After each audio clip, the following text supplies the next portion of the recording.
I suppose there's not really a good reason to wait for the pre-roll to expire if I'm ready, so we might as well get going. Welcome on in, everybody. I hope you're having a fine evening. I'm having a pretty good evening.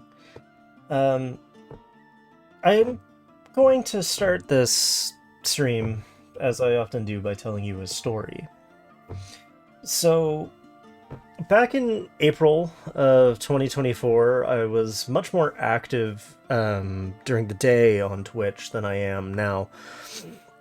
And one of the communities I'd fallen into was the Cozy Stationary Friends Club, which, if that sounds like something that interests you, reach out. I'm perfectly happy to introduce you to the club.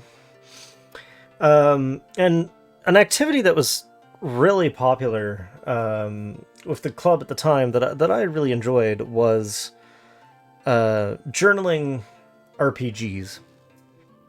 So, you may not know this about me up until now, because I've never really done a stream about it or anything, but I'm kind of an avid journaler. I like to...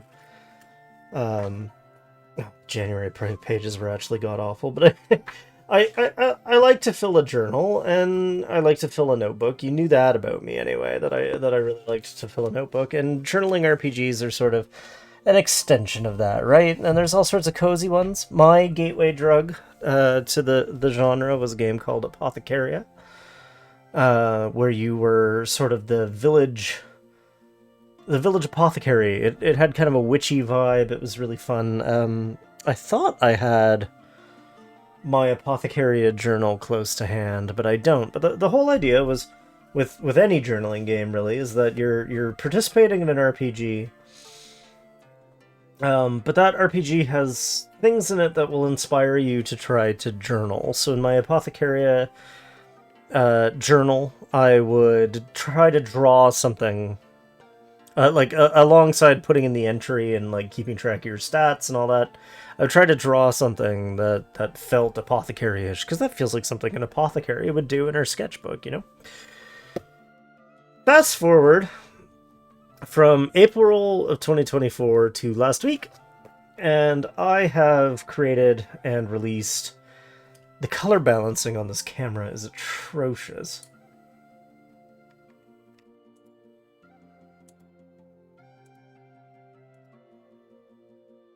Oh, that looks better.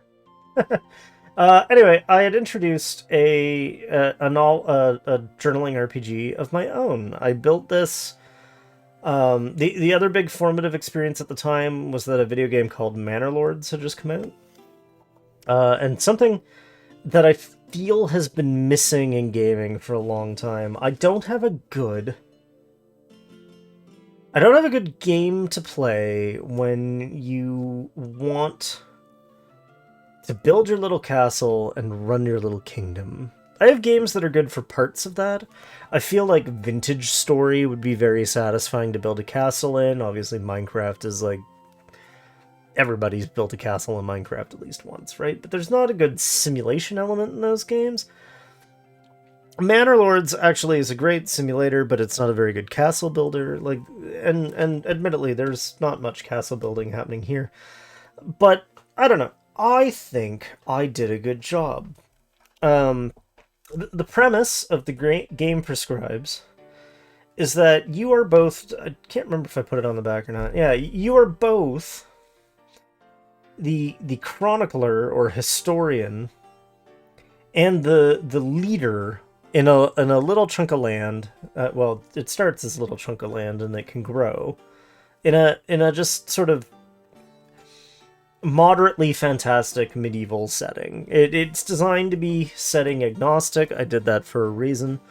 It does kind of tie in nicely with the world of Wisteria. Let's see if I still have a Wisteria command for the bot. So I've got my own medieval fantasy setting I've been developing for years and years now.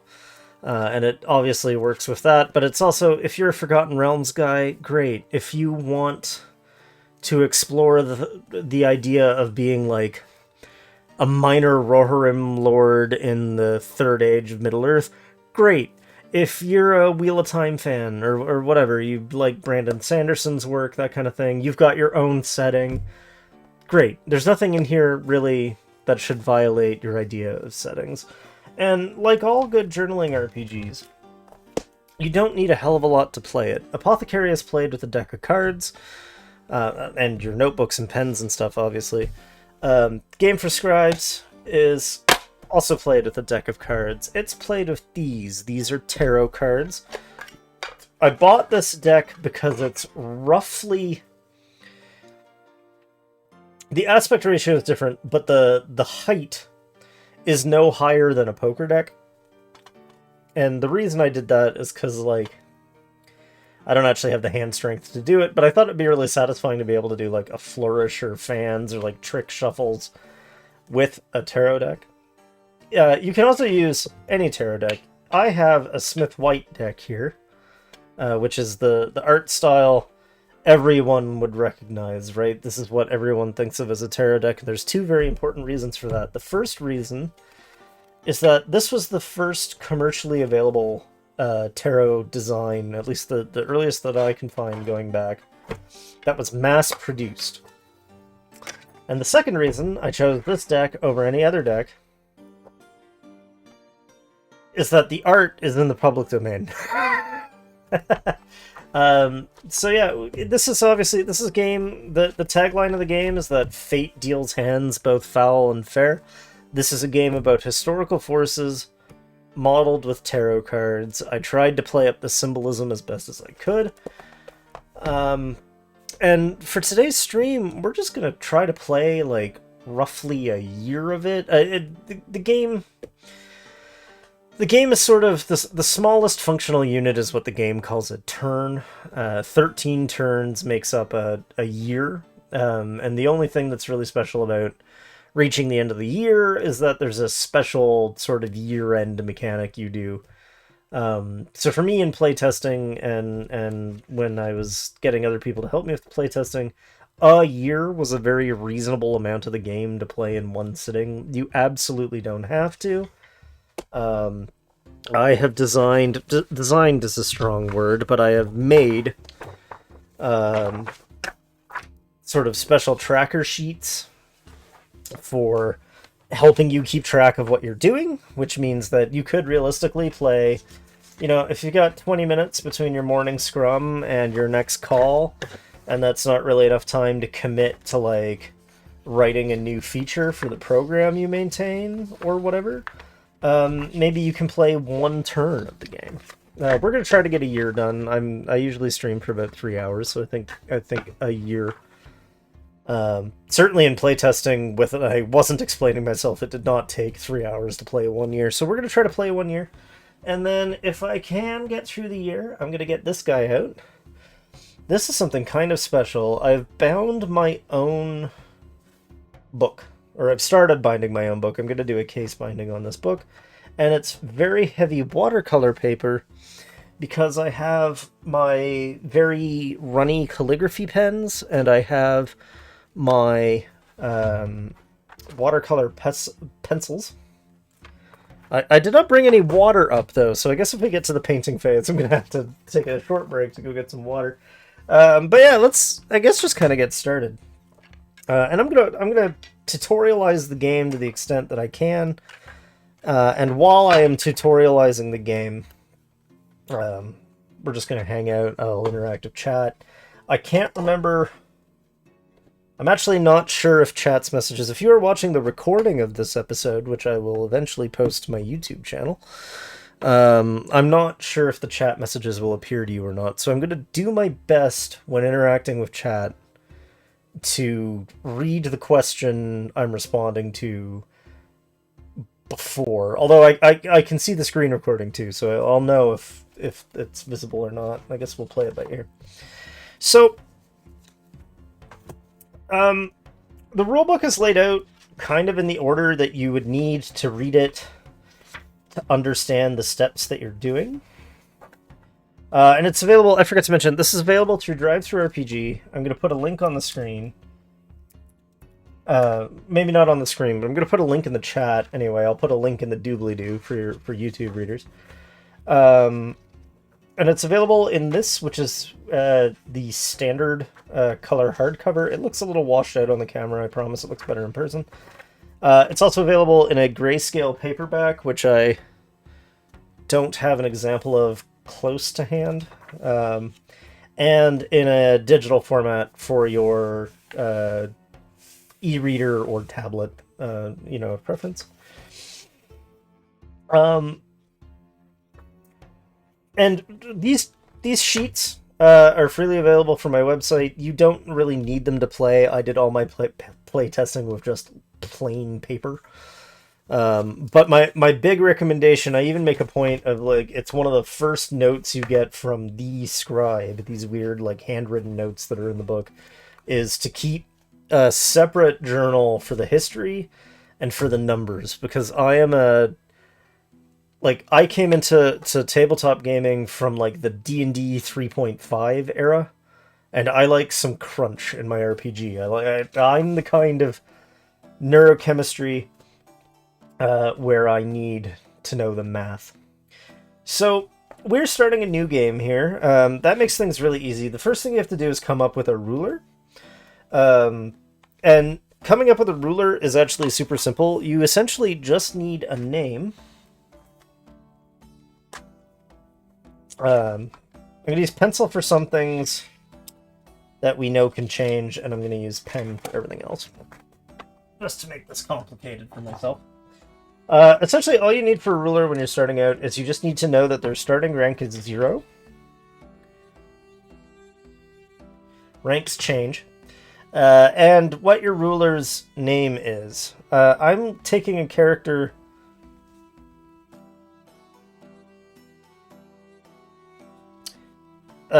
inspired by, but not of, the Entangling Vines novel.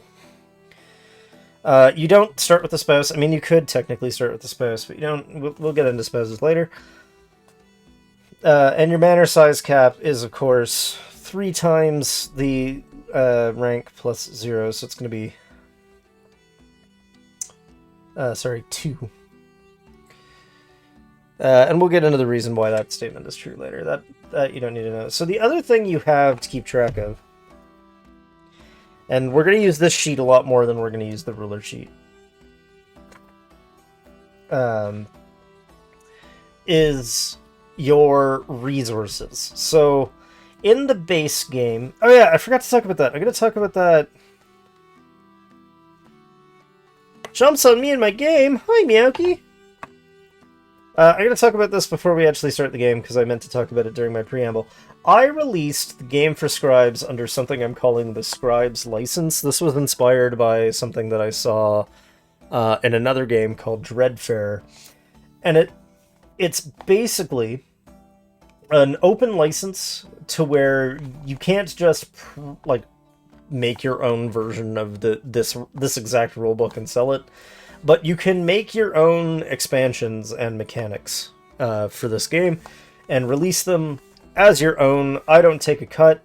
You just have to, of course, mention that it's a Game For Scribes product, and you have to make it clear. There's some specific language in here that you have to make it clear that, like, I did not approve your product, basically.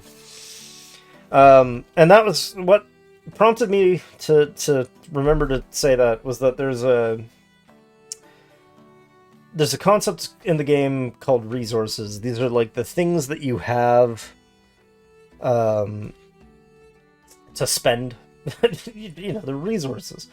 And there's 6 of them. So there's grain, which is the amount of foodstuffs that are available in your domain.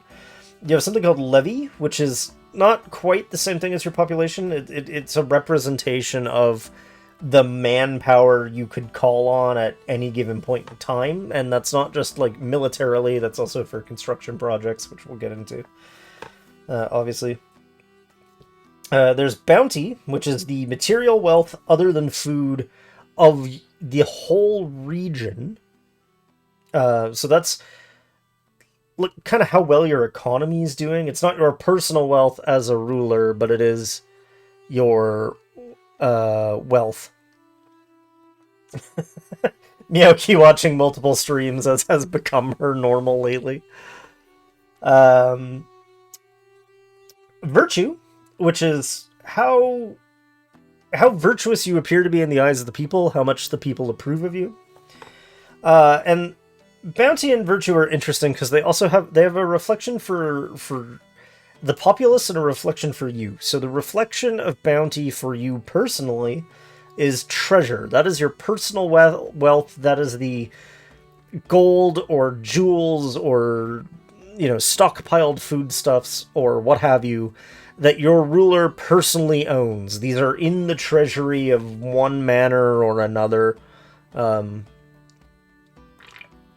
then there is noble regard, which is your standing amongst your noble peers.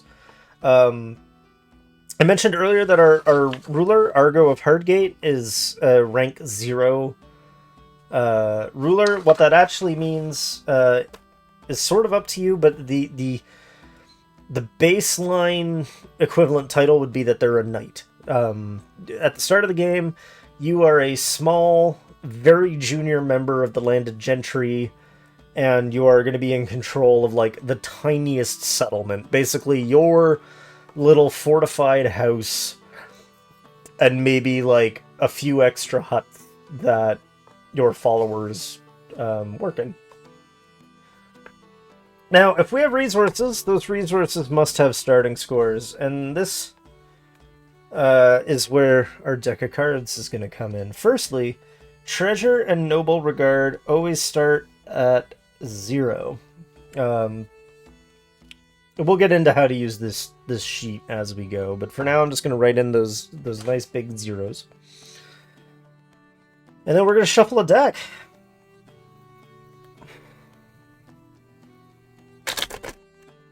Oh, yeah.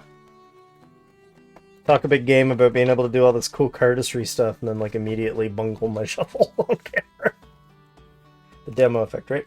So, the way that getting your starting score for your resources works is you're going to draw from the deck until you've got one card of each minor arcana suit. So if you're not familiar with the tarot, there are suits,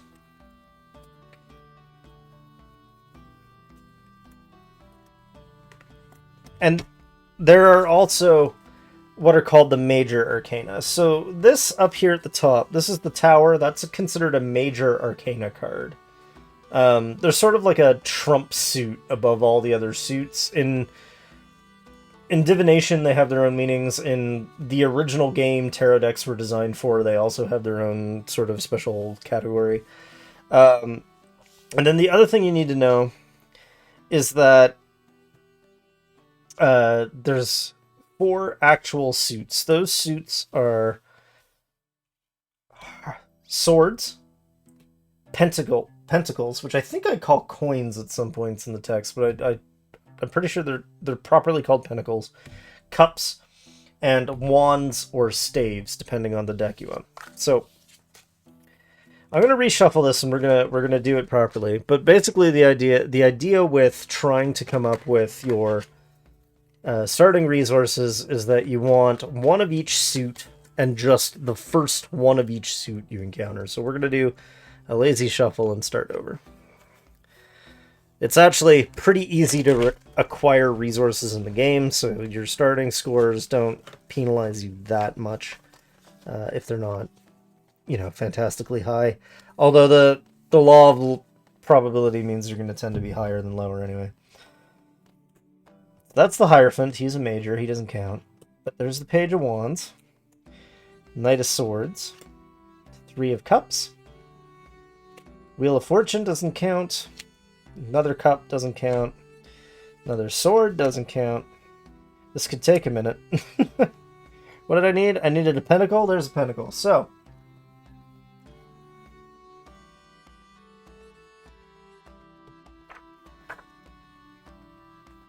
no, did I not make this explicit? Okay, so you're going to record the value of each of these suits as one of your resources. Come here, Cthulhu. Cthulhu is going to help me hold this page open. So, your swords is your levy, and face cards, this is the Knight of Swords, so he's a face card. He counts for 10, which is the cap at your level when you're first starting out anyway. 10 is the highest it can be. And then we do the same for each of them. So Wands is going to be another 10 because the Page of Wands is also a face card. And Wands is your grain. The 8 of Pentacles becomes 8 units of bounty. And the 10 of... the 3 of Cups is your virtue. Which is actually a really low score for starting virtue. That's interesting. Now, this is a good time, especially if you're planning on journaling along, if you're not just playing one year in a chunk like I'm doing now. This would be a really good time to think about why your scores landed the way they landed. Like, we have a lot of grain, we have a lot of people following us. We even have a fair amount of money, or you know, economic prosperity. But we don't have a lot of virtue. So that's interesting from a storytelling perspective. You don't have to decide right now, but it's something to consider when you're doing the actual journaling part. How did you end up in this position from the outset? Like, this is really interesting. I don't have a lot of virtue. The people following me don't think best of me. Like, my grip is really tenuous, but I have a lot of people, I have a lot of resources, so that's an interesting occasion. Now, I mentioned earlier that the game is a series of turns that ends with the end of a year. That number is 13. There's a reason for that. It's slightly silly. It comes from the setting that I developed where they measure their calendar year in 13 months. Tolkien's Legendarium actually does the same thing. For the same reason, it makes the math easier. If you have a 365-day year, you can do 13 28-day months and then have one extra leftover day for New Year's Day. And have very easily divided calendars. Where, like, you know, every the 28th is a Saturday, right? So it's just very convenient. Assuming you never have to calculate leap years. But so if we have these 13 turns, what is a turn? A turn is two things. There's a card game we're going to play, and that's called Fate's Challenge.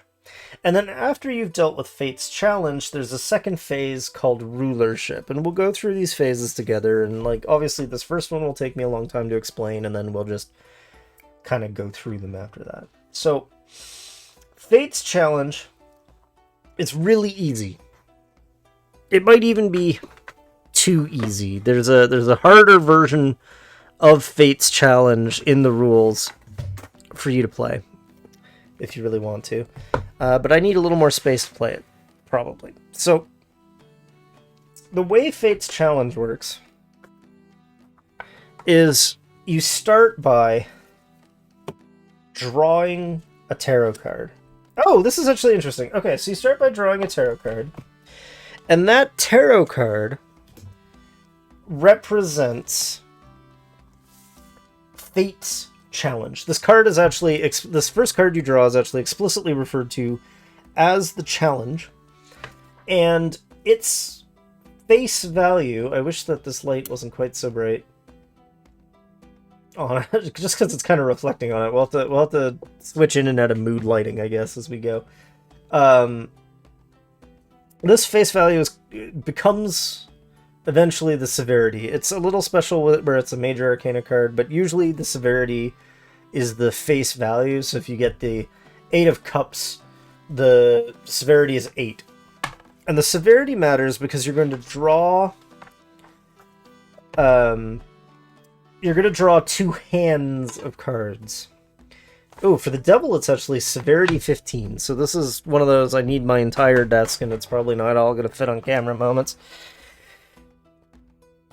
You start by drawing a hand for fate, and I'm going to demonstrate the basic version of the game, which is the easiest first, and maybe later, if we're doing a little too well for ourselves, we'll do it the other way. In this game, there's no difference between a card, a so-called reversed card, where it's drawn face down, or not face down, but sort of upside down. So I'm going to flip them all upside right, just for legibility on the camera. 3, 3. Yeah, I ran into this problem during playtesting, and of course it's going to come up during the video.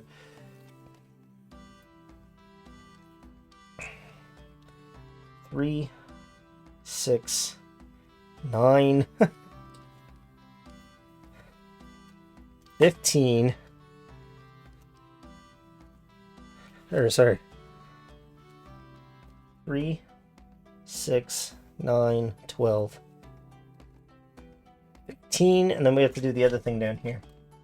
And this could not be a simpler minigame.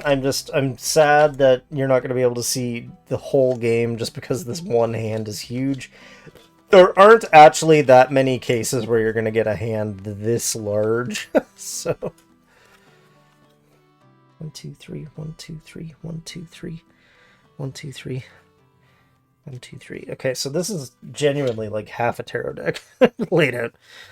So, at its most basic, Fate's Challenge is a trump-taking game. And what that means is, you are competing to win more pairs than you lose. You have free choice out of all the cards on the bottom against all the cards on the top. And the idea is that you want to resolve pairs. Sorry, that's a little loud in my ear. You want to resolve pairs so that you, the bottom player, win more pairs than the top. And what it means to win a pair is that you have the highest trump. A trump kind of works like this. If you have a major arcana card, like up on the top here, actually I'm going to start with the bottom. On the bottom, I have a couple major arcana cards. One of them I have here is right here, it's the Hermit. The Hermit will trump any other card with a lower number than it. So any major arcana card that's lower in the deck than 9, I can take with the Hermit. But also, any minor arcana card, regardless of value, is trumped by any major arcana card. So I kind of do like a loss prevention strategy. And the real idea is you want to take more, have more pairs where the card from the bottom is bigger than the card from the top. It gets a little weird because there's also a suits type trumping. I'll explain that in a minute. But I'm going to start by basically playing all my major arcana, and then we'll take that next rule.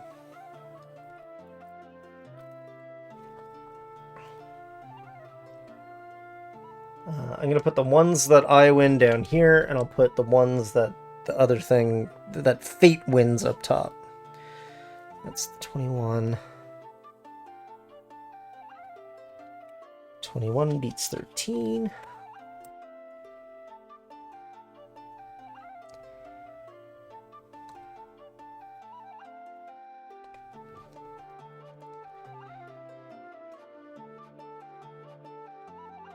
Four.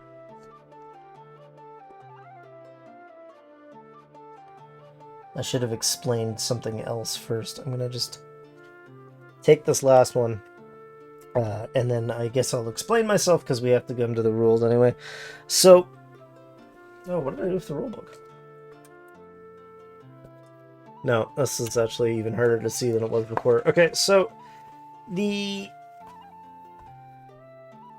thing with any challenge is it'll always be explained somewhere in the book. The minor challenges are explained earlier in the book, and then immediately after that we explain the majors.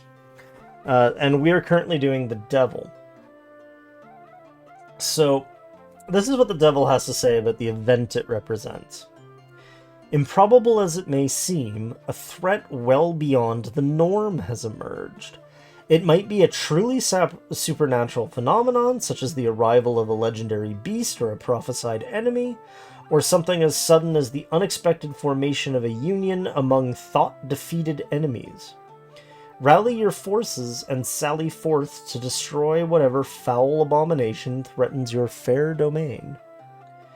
And then, of course, we mentioned that the severity is 15, and then we mention a trump suit. So in the same way that major arcana trump kind of everything else, every challenge that fate can deal you has a trump suit, which means that, in this case, cups will trump any other suit on the board. So now we're going to resolve all the cups that are on the board, is the easiest way to do it.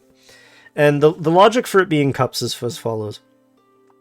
While your armies will likely form the bulk of the practical solution to the threat and help to keep the peace, it is your advisors and the public's faith in your leadership that will ultimately give you the ability to defeat this threat. Because your cups, of course, are linked to virtue, which is effectively your faith in your rulership. So, just for the sake of making what I'm doing clearer, I'm going to rearrange these cards a bit and try and cram a few more of them onto the screen. So, another effective counter strategy, which is not available to me, is to throw... if I had cups and Fate had cups, the ideal thing to do would be to play them against each other. And again, that rule of sort of high card wins comes into play. The problem is I don't have any cups of my own. So I'm going to do something slightly different. And I'm going to throw the lowest cards I have at it. Just in the spirit of sort of giving them the least I can give them. Because it's the difference between how many hands Fate wins and how many hands you win that ultimately determines sort of who wins, who the victor is. We're keeping score. This isn't just, silly old Patch throwing stuff at things. So, that's the last of the trump cards. For all other suits, once you've dealt with trumps, it's just high card wins. So, for example, my queen can take a page. I don't have anything particularly good to counter the king. In the event of a tie, I believe the rule is that Fate wins.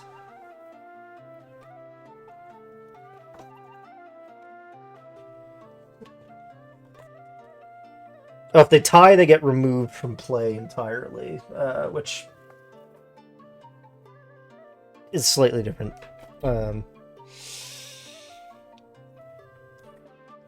Let's see. King takes the queen.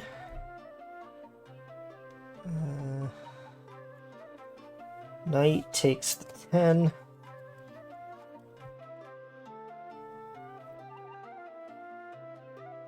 Nine and 9 tie, so that one comes out.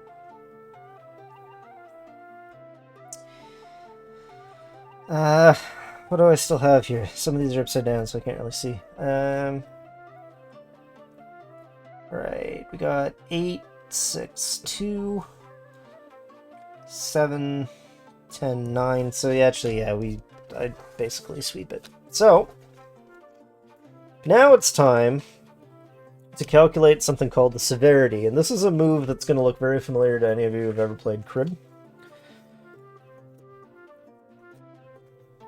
3, 4. So Fate won 4 hands. 1, 2,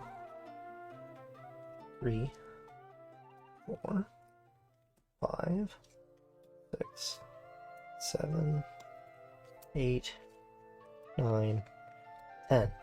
So the severity is always your hand, the number of hands you won versus the number of tricks that Fate won. So I have 10 minus 4 is 6.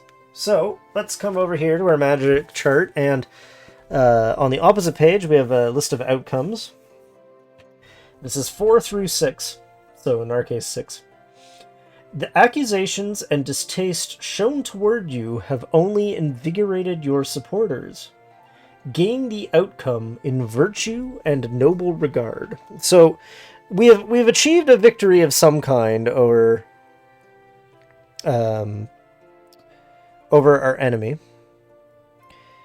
And now we are gaining some resources. We're gaining 6 noble regard. Oh, I'm doing the physical space equivalent of when I'm on the wrong layout. Sorry, we gain 6 virtue, so our virtue goes up to 9. Our treasure will stay the same, and then we're gaining 6 noble regard. So we have 6 noble regard, which is honestly an amazing outcome. 6 is a lot of noble regard to have, like, right at the outset. Argo of Coldwater has done something impressive as far as the nobility are concerned. So let's clear these cards up, because now we have to talk about rulership. And in order to talk about rulership, we're going to need to get the paperwork out. Look, it's a game about being a scribe. You were going to be doing some writing, right? Okay, so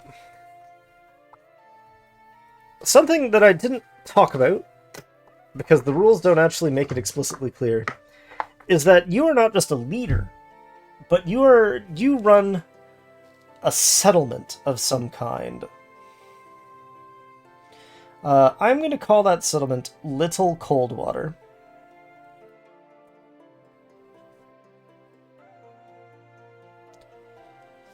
The settlement rank... Where'd that pencil I had out go? The settlement rank starts at 0, which means it has a size cap of... This is the lesser of 3 times the settlement rank, or 2. It means the greater. It's literally a typo. I'm going to fix it on tonight's download, so in theory this is the only copy of this that's ever going to have the wrong information on it. The settlement size cap is 2. Right now we haven't used any settlement size, and there is a manor here. The manor size cap follows the same rules. It's either 3 times the leader's rank plus 2. Well, it's actually just 3 times the leader's rank plus 2, so it's going to be a minimum of 2.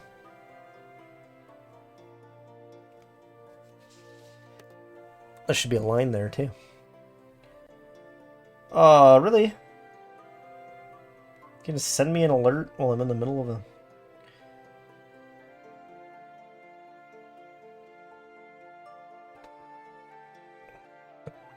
My employer would probably get mad if I showed you that. Let's see.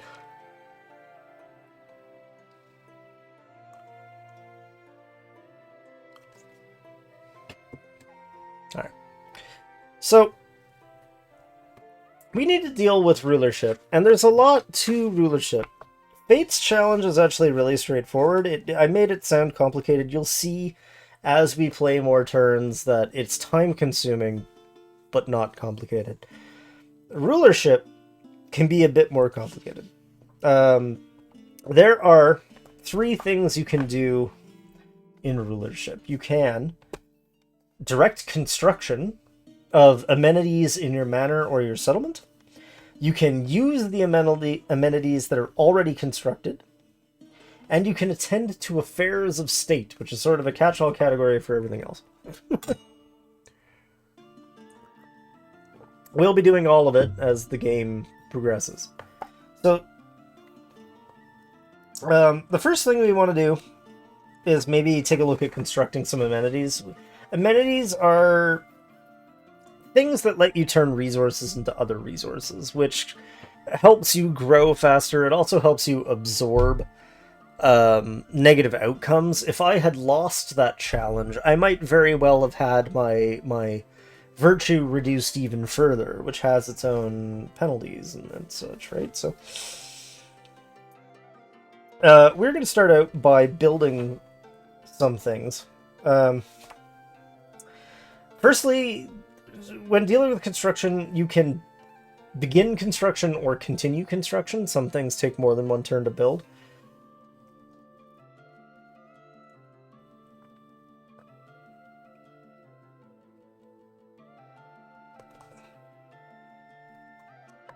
And when you're... I could have sworn this was a rule, but now I don't see it.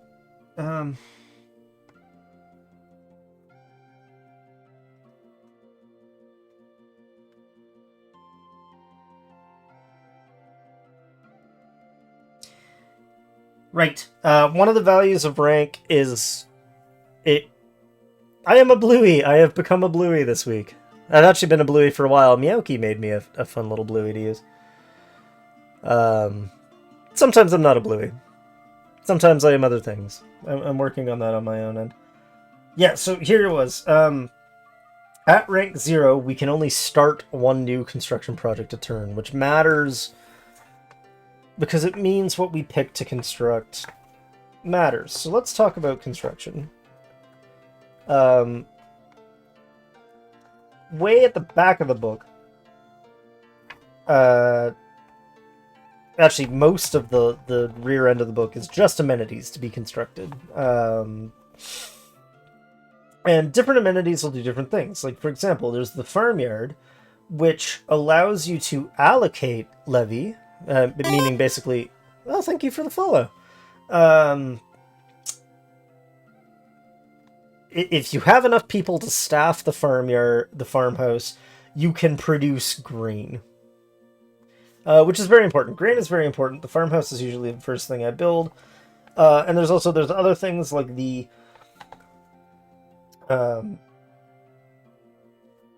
bakery, which can turn a small amount of grain into a larger amount of grain and some bounty. Grain and levy are probably the two most important things. You can survive having a somewhat reduced amount of virtue for a little bit. You can survive running low on like bounty or treasure. But if you run out of grain, you're going to start running out of levy, and if you start running out of levy and grain, you're going to start losing your stuff. So let's start by constructing the farmhouse. The way constructing a building works is you start by paying the foundation cost. And then on a subsequent turn, you're going to pay its construction cost. So the foundation cost is 2... where did I put it? It's 2 bounty and 1 grain. So I'm going to say start farmhouse.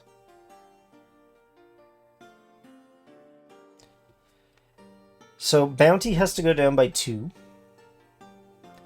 Grain is going to go down by 1. Everything else stays the same.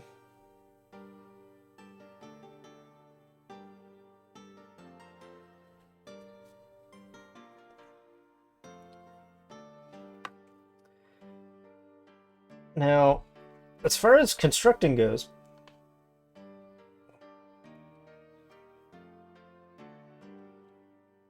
yeah, so what you do when you begin construction, you pay the foundation cost, and then on the following turn or the following number of turns, some things like the hospital require for multiple turns, you have to pay a cost, which is a good time to talk about the specialty that is levy and costs. I'm going to read this directly from the rulebook because it's important, and the math we're going to do in future turns won't make sense if I don't explain this now.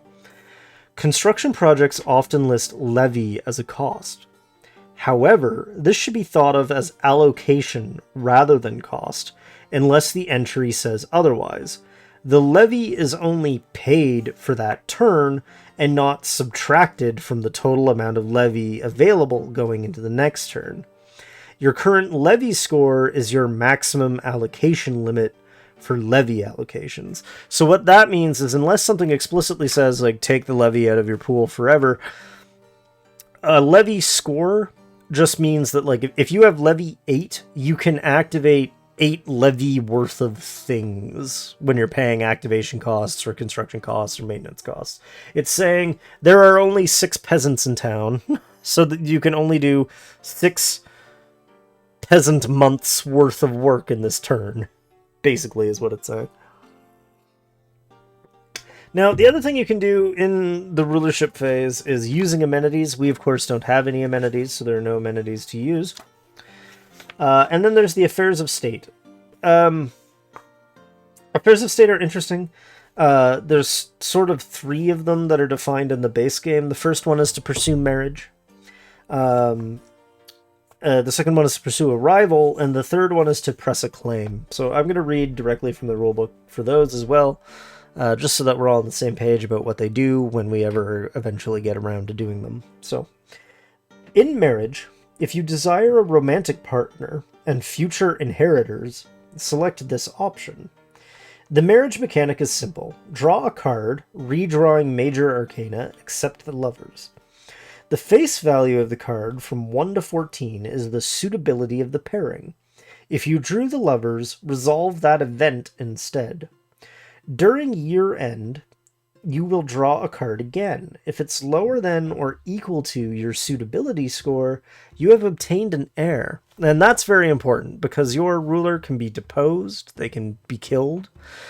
And if you don't have an heir, you have to either decide whether to start over completely because your dynasty has fallen into ruin, or if you want to invent a new dynasty at a lower level to come in and take everything over.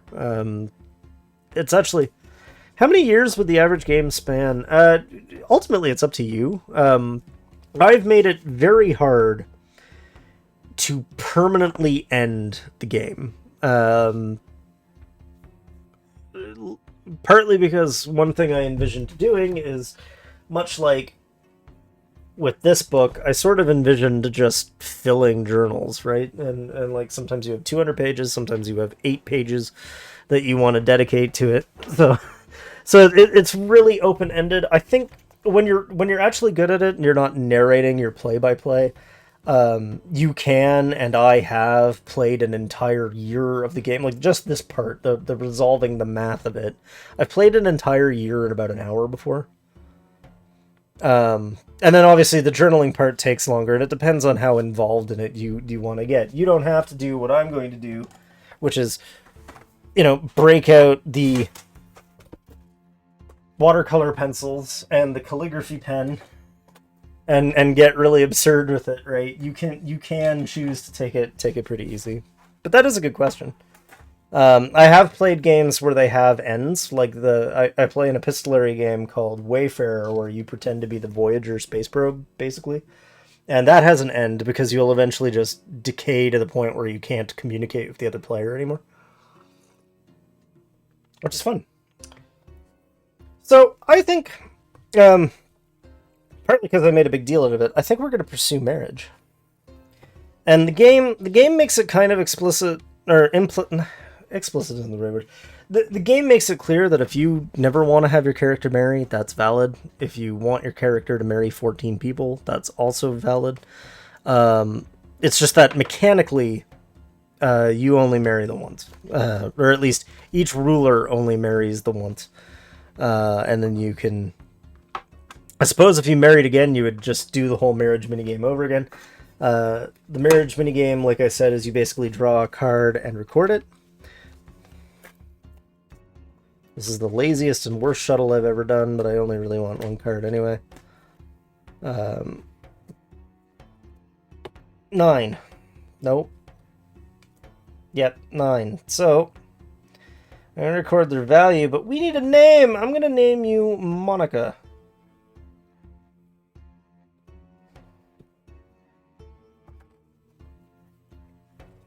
And we'll eventually, I think just for the sake of it, we'll eventually pursue each of these Affairs of State options, just to have an example of how it's supposed to work. Monica, like from Friends. Yeah, I don't know. It was the first name that popped in my head. What do you got, Miyaki? Do you got a good like medieval-ish woman's name?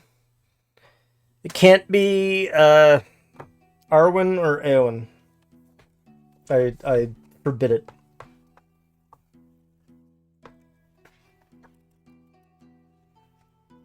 I'm kind of thinking of changing both these names. I think things get much more interesting in Katura. All right, you started it.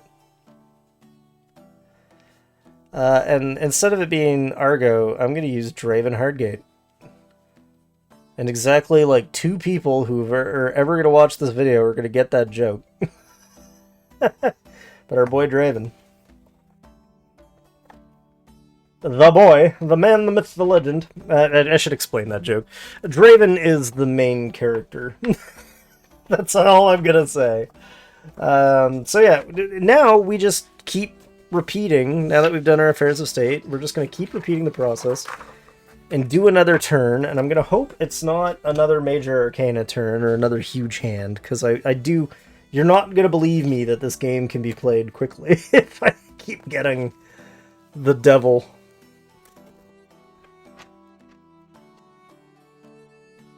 The melody of this song sounds familiar, but I can't think what. I ran into some trouble when I uploaded the stream from Tuesday to YouTube yesterday, and got into trouble because some of the music we listened to on Tuesday was copyright according to YouTube. Twitch didn't detect anything, but YouTube did, so I'm trying to be a little more careful about the music I use. But unfortunately, that also means we have to use all new music. Alright. The Wheel of Time grinds ever on. Death! No!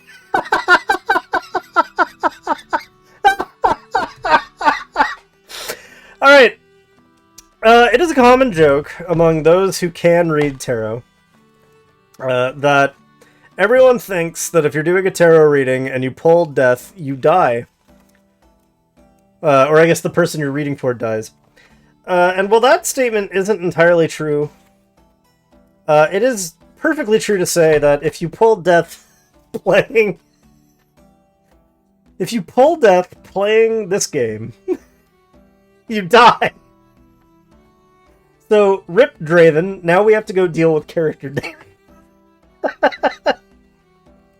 I am not good enough at cards to have forced that effect. Alright, I'm gonna let this Adderall run. Actually, no, I'm gonna snooze it. And hopefully by snoozing it, we'll gain ourselves enough time to talk about death. So let's talk about succession. Basically, there's 3 ways to be killed or deposed. 1. The player may choose to kill or depose the lead character at any time if they feel that it is dramatically appropriate. 2. Certain challenge outcomes or other conditions will leave the character deposed. That's not us. 3.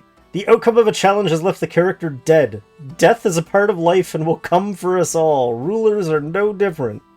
This is handled mechanically in a way that is different from being deposed. When a leader has died, the player should consult their notes and see if the ruler has any of the following: heirs, partners, or existing relatives, or especially trusted advisors. One of these people is likely to replace the ruler. The new ruler enters to play in one of the following 2 ways. Okay, so there's no way we have a kid, because you can't have a kid until you've gotten married and then reached year end to do the, I guess, pregnancy minigame. So, I think, hilariously, Katura just became the knight in charge of Noya Hardgate. No, what do we call it? Little Coldwater.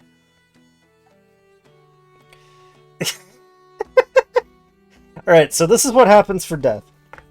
If the current Noble Regard score is higher than the current rank's minimum score, they enter into play at that rank. Reduce noble regard to the minimum for the rank. And then it explains... My personal headcanon is that Katura has chosen to kill Draven specifically to take his castle away from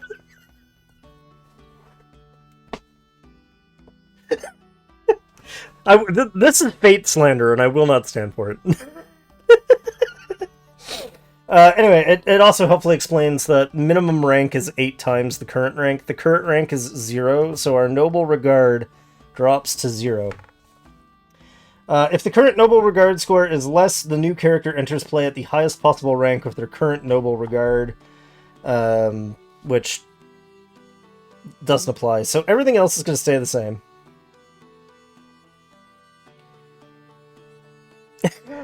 Wow, what a bitch. Right? Alright. Well, now we've resolved the challenge, so now we can go back to rulership. I guess we're going to finish building that farmhouse. And if I come back to the farmhouse page, I should really, like, bookmark some of these pages. At one point, I actually wanted to do, like, a very elaborate case-bound version of this, with, like, the little thumb cutty-outies, and maybe, like, a couple of ribbon bookmarks. The ribbon bookmarks were not available from this publisher, and, like, the book is only that thick. There's no point in the thumb cutty-outies. Yeah, so we're gonna just finish the construction on the farmhouse. And I think out of respect for her new husband's death, Katura is not gonna start any new construction immediately.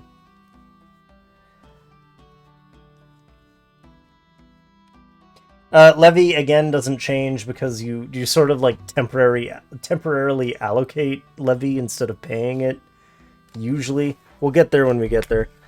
Let's see what is in store for our 3rd month of rulership. I can't believe that happened. This might not be the hard gates, but it might be the hard gates. You never know. One of the advantages of sort of playing your first year in advance like this is you can get more of a feel for who you're playing as. I think this is a hard gate, but I don't think it's Draven. I think it's... Actually, it could be Billiam. So, we covered this on a stream once, maybe back in, like, October. I read the chapter where it happens, but... Billiam, Draven's father, quite famously dies in Draven's first chapter in the book by being a bad ruler. I do have little baby hands. They're not huge. But there's also a weird forced perspective thing happening. This camera isn't dead on. Incoming ad break. Yeah, I'm going to trigger the ad right now before we play the next hand.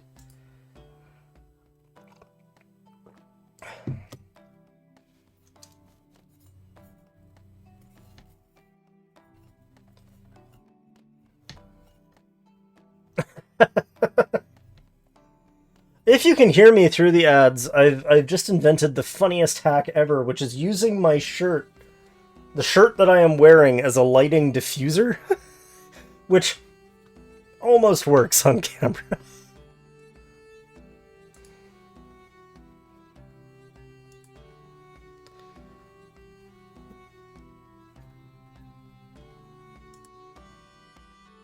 I'm going to try and remember to cut this ad break out of the YouTube video, but if I can't, I can't. YouTube probably stuck an ad in the middle of it anyway, because this is going to be like a 2-hour... We're at an hour already? We got to go faster.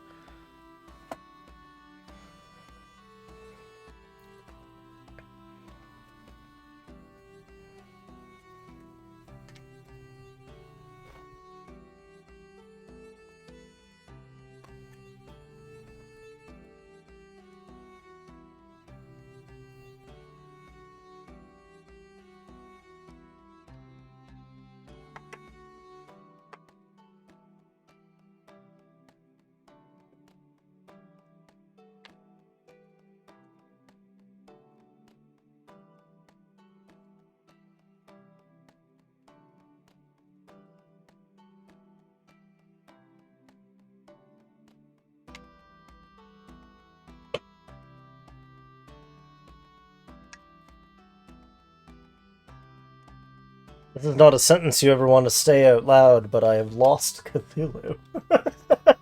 I don't know where he went. Oh, there you are. Hi, buddy.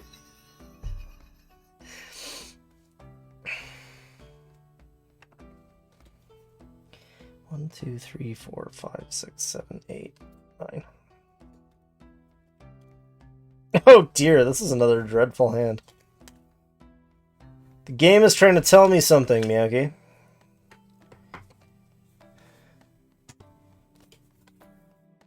Oh, we're still on our ad break. Okay. Once the ad break is over, I will explain this thing that I have done.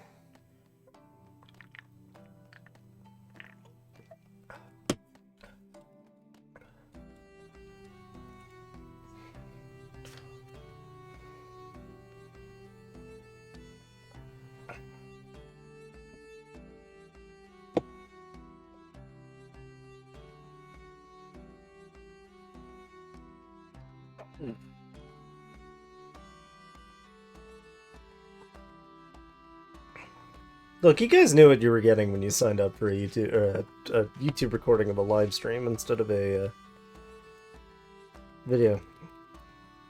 Alright, welcome back. So we're doing our third turn.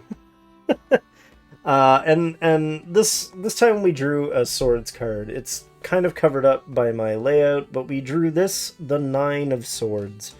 Unlike the major arcana cards, which do something, like each major arcana card, all of them, all 22 of them.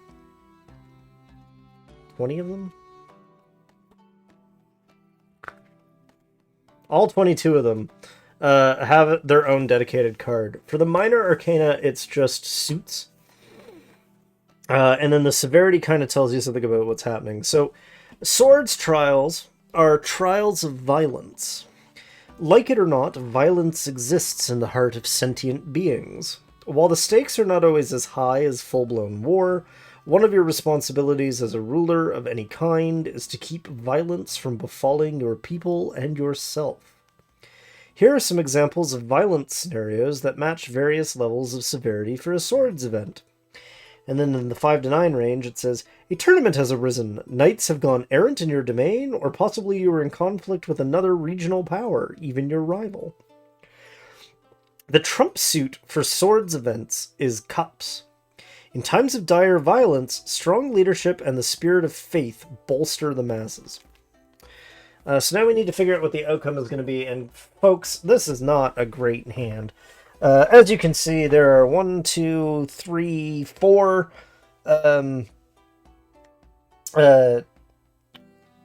4 major arcana cards in Fate's hand. There are only 1, 2, 3 in mine, so that's going to be an automatic one for Fate. Possibly more than one. I guess... let's see what I can beat. I'm going to let this Empress actually take my Magician.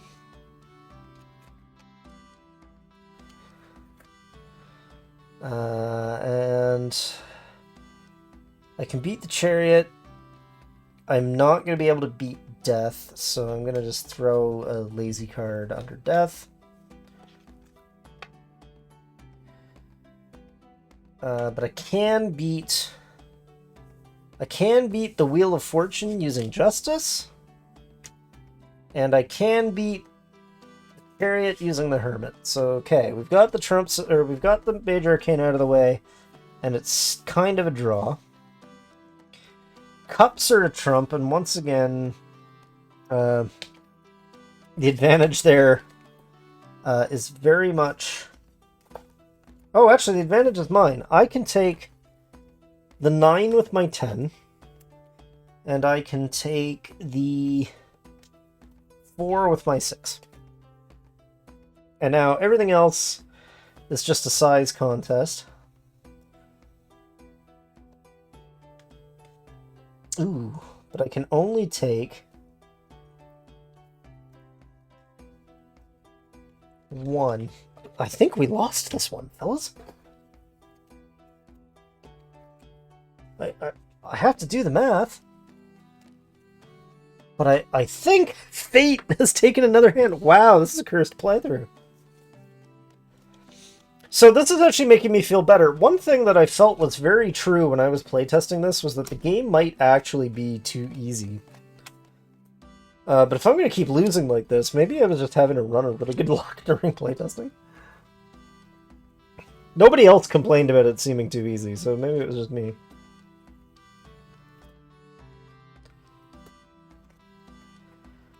Alright, we got 4. 1, 2, 3, 4, 5. Okay, so we have an outcome of 1, which is good. It's a positive number, which means that we technically came out ahead. Here we go. 1. You have had a marginal success. Gain the outcome in virtue or treasure. Our virtue is looking pretty good. I'll take a treasure. And treasure is kind of like any other resource. It's just a number. We're just going to put our treasure up to 1. Everything else stays the same. And that was the 9 of swords. I write down the cards because when you play a whole year like this, it helps you straighten the narrative back out after the fact.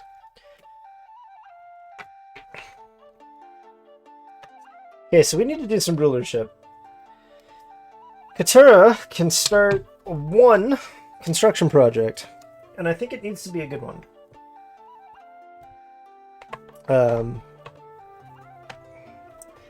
But I don't know what I mean by that. Oh, I know what I mean by that. So, I haven't really talked about this, but you have a limit to each resource that you can actually have on hand, and some...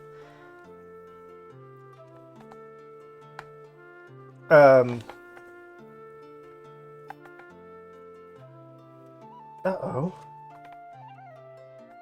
Did I really just find that by accident?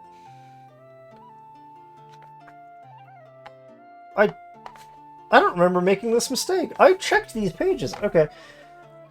The market yard, which I believe used to be called the granary because its description refers to it as a granary.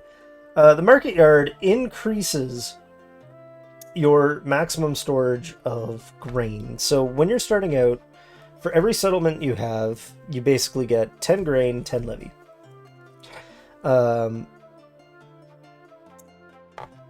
It works a little differently than... Actually, I think you just get the 10 levy. But anyway, we need to raise our grain limit because you always want to have more grain than levy, especially as you get close to year end, and we'll talk about that when we get to year end. So I'm going to start a market yard, which is going to cost us 2 bounty, and it's going to take 2 turns to construct, but that's okay. We're getting low on bounties, so we're going to want to be able to do something about that in the future too. So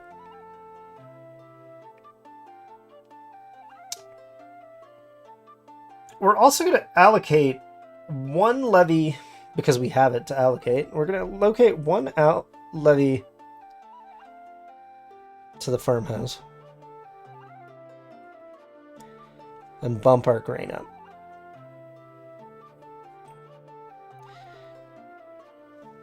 And this is where it's going to become useful to break out the settlement sheet again. So one of the things we have is Farmhouse A.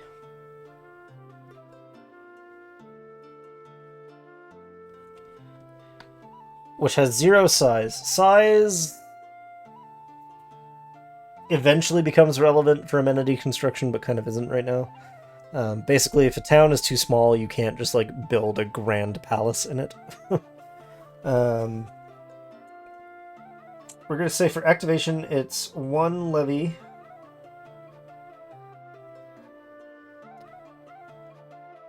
to 1 grain. Max 3. And its maintenance cost, which actually kind of matters, it does not have one, which is interesting. And it is not currently in disrepair, so I'm just going to leave that blank. When we finish constructing the market yard, I'll add it to this sheet. But what is very convenient about this sheet is having all the amenities that are in your town written down so that you remember they're there to use them, because that can become a problem when your town is big enough. And now it's on to our 4th turn. See, this goes much faster when you don't have to, like, blow by blow narrate everything you're doing. So.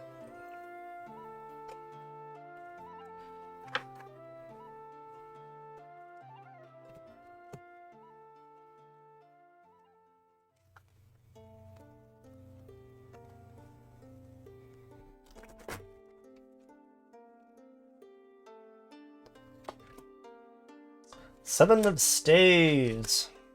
Nope, that's the 8. So again, with the staves, or any other minor arcana class, your severity, the number of cards you need to draw, is always just the face value. So this is 8, we're going to draw 8.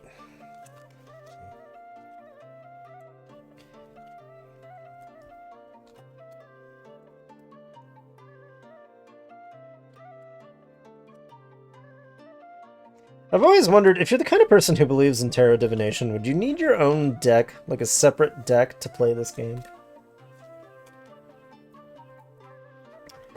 8. Alright.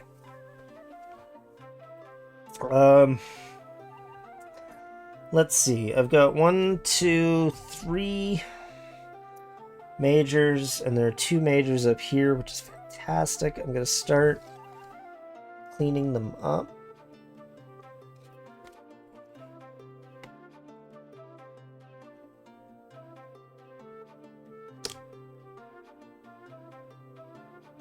Oh, but this kind of sucks. I don't have anything left that can take the tower down. So sort of the best thing to do in that situation is grab your weakest card, which I think is the swords card. Yeah, the 4 swords, and just sacrifice it. You gotta play kind of strategically, which might be part of why I found it kind of easy. I've played probably like 12 years of this by now, technically. And I forgot, for your sake, I'm going to read Wands' rules here. So, the chronicler can tell you... Wands are challenges of nature and labor. The chronicler can tell you that most history is not exciting intrigues, feats of military arms, or acts of God. It is the simple, day-to-day business of leading your charges and making sure that granaries stay full. Sometimes, though, things don't go as smoothly as they could in this department. Here are some examples of scenarios that match varying levels of severity for a Wands event, and since we're doing a level 8 Wands event, a drought, storm, or other natural disaster threatens the entire domain's harvest or forces your workers off their job site. The trump suit for Wand events is Pentacles. Sometimes one can buy one's way out of such problems. Actually, speaking of Pentacles, let's look at the Pentacles situation, because that's the next trump to deal with. Yeah, it's 1 Pentacle each, and I've got the big one. So actually, that's not too bad. This might be our first turn where we kind of win handily. We did okay against the Devil, but that was just a scary thing to start with.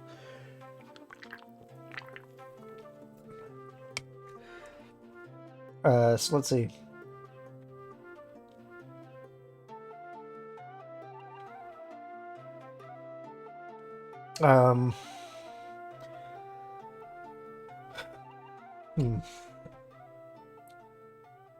Okay, the biggest, scariest thing there is the King of Swords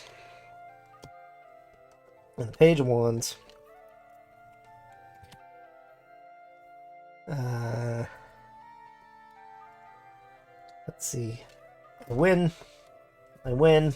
I win. Okay. So, I have won.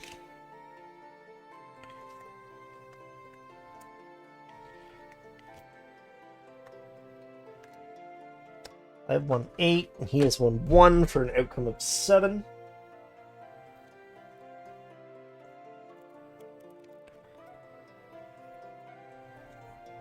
Outcome of 7. Disaster may have reared its ugly head, but in the end there is only cause to celebrate. Immediately gain the outcome in grain. If this would push your grain over the current maximum, convert the excess amount to bounty up to your current maximum. Also, gain the full amount in virtue as your people give praise. Well, that's pretty awesome. We've earned some virtue. We have earned, in fact, 7 virtue, which would push us over our virtue limit, so we have 10 virtue total. We've also technically earned 7 bounty, but that would put us up to our limit, so that just goes to 10. 10 and 10. We're doing very well for ourselves. We still only have 1 treasure. We still don't have any noble regard anymore. We blew that when Draven kicked it, which is a very interesting outcome.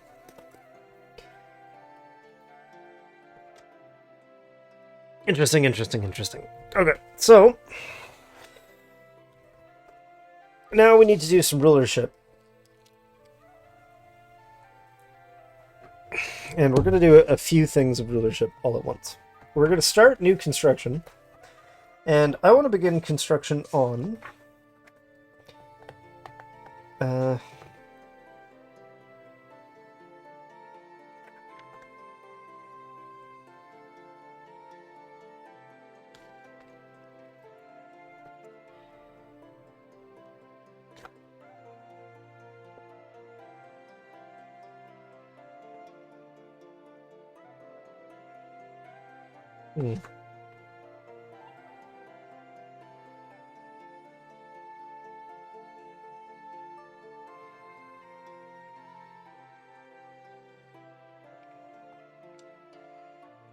I'm going to begin construction on a village church.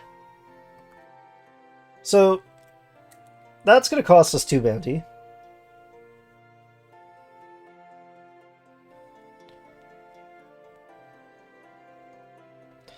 I'm also going to continue construction on my market yard, which is going to just be an allocation of levy.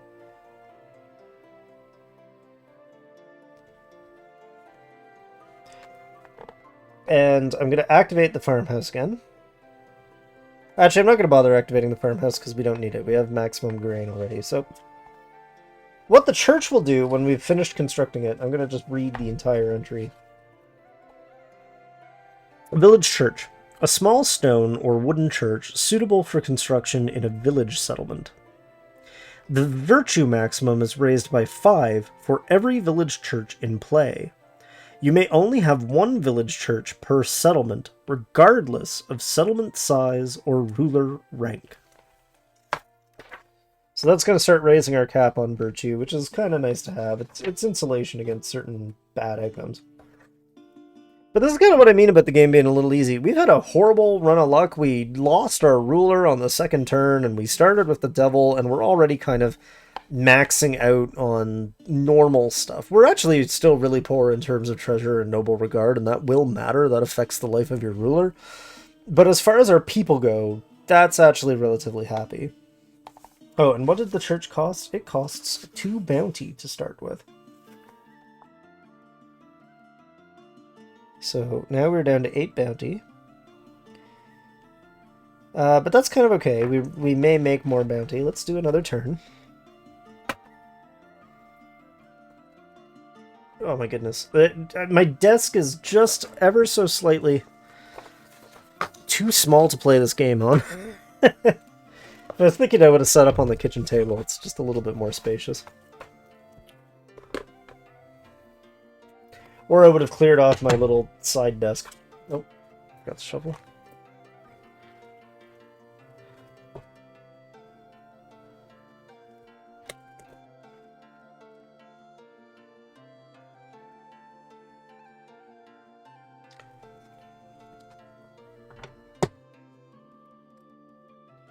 Two of swords. This will be easy. We have a minor squabble. We've already had a major squabble. Oh, but there are a lot of trumps on this board. That's interesting.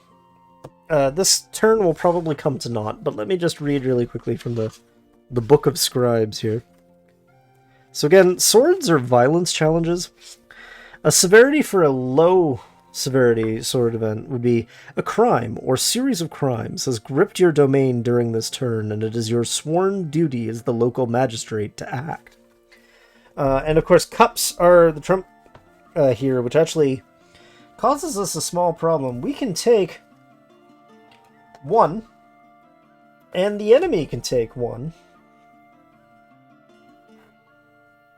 I kind of got this backwards, but it doesn't really matter. Which means, effectively, that nothing's going to happen. Severity 0. You have suffered a defeat or failure, but the losses are minimal. Lose the outcome from your choice of levy or bounty. But of course, we have no...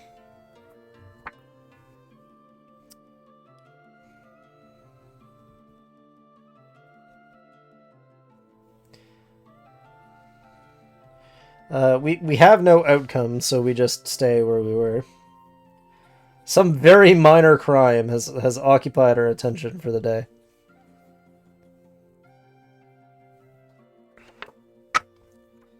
We have to pay the church construction we have to pay the market yard construction again. Which actually finishes it. Which means our grain maximum just went up, which is very nice. But we also have church 1 of 3 to do. And that's going to cost us 2 bounty. Because that's what's in the construction cost, is a little bit of levy and a little bit of bounty.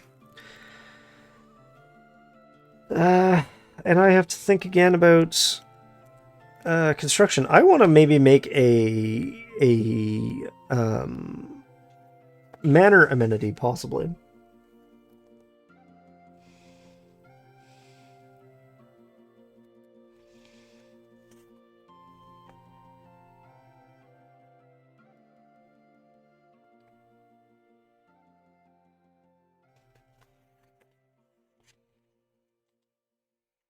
Of course, it's not really to my advantage where I'm kind of broke. I can't actually afford to build even the cheapest one. So let's have another look here. The other thing that would be very helpful to have is something that'll increase our amount of available levy, other than just leveling up the town. And I believe I included that.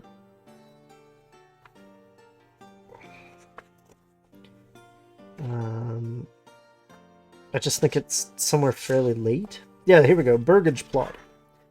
Pay 5 bounty.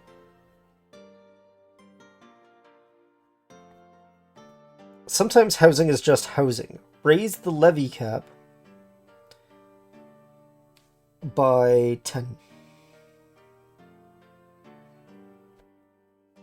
Oh, but do I really want to raise the levy cap right now? I have the ability to make more food. We're gonna roll the dice. Burgage plot.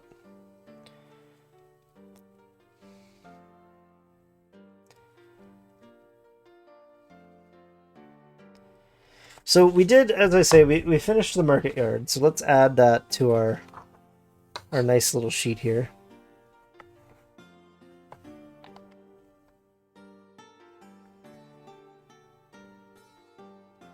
Oh, can we build the burgage plot?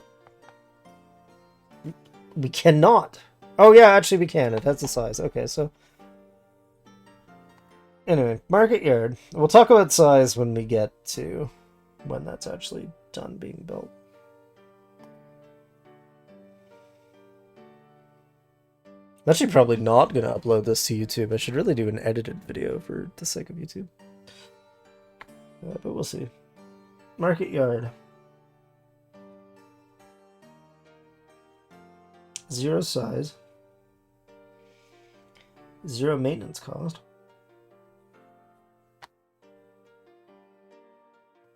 There's no activation, but I'm actually just going to put +5 grain limit.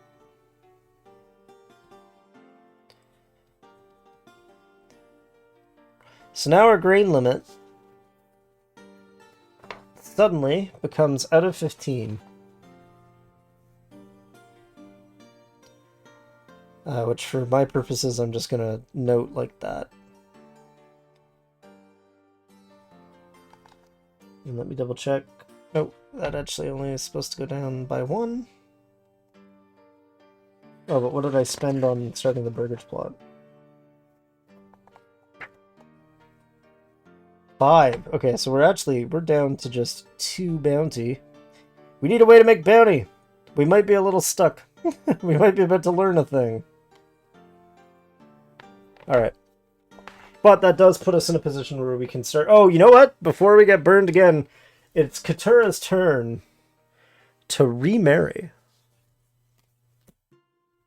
Oh, a king! That is actually pretty awesome.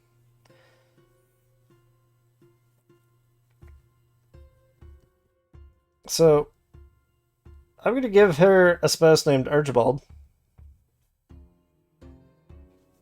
Just to see if Miyaki's still winning, or listening. And I'm going to record that his value is a king. The reason you need to record the value of your marriage is that it matters for the having an heir minigame. Right. See what I'm saying, though? We're halfway through the year. We're about to start turn 6. There's only 13 turns in a year, plus the year-end stuff. And while the rulership stuff can slow down as you get bigger and bigger...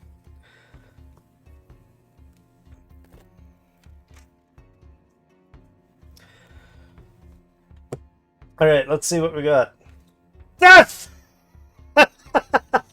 Hold on, I'm pretty sure...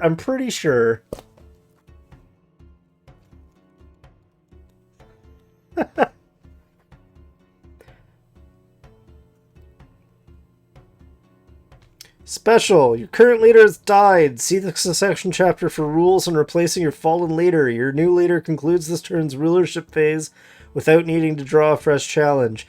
If you have already drawn death this year, draw another card instead. Doesn't mean you can't die more than once a year, just means it's hard. Okay, so instead we got the 2 of Pentacles.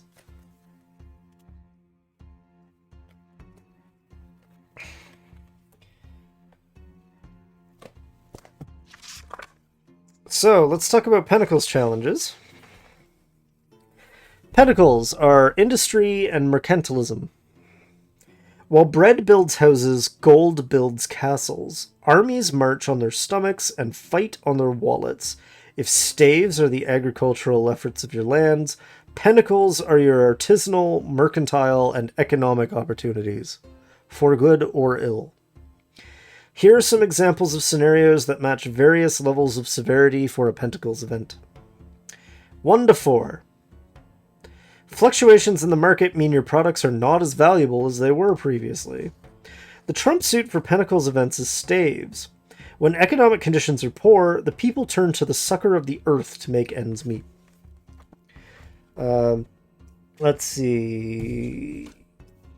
I win, the outcome is 2. You've had a marginal success. Gain the outcome in bounty or levy. Well, we'll be taking that in bounty. Because that's what we need right now.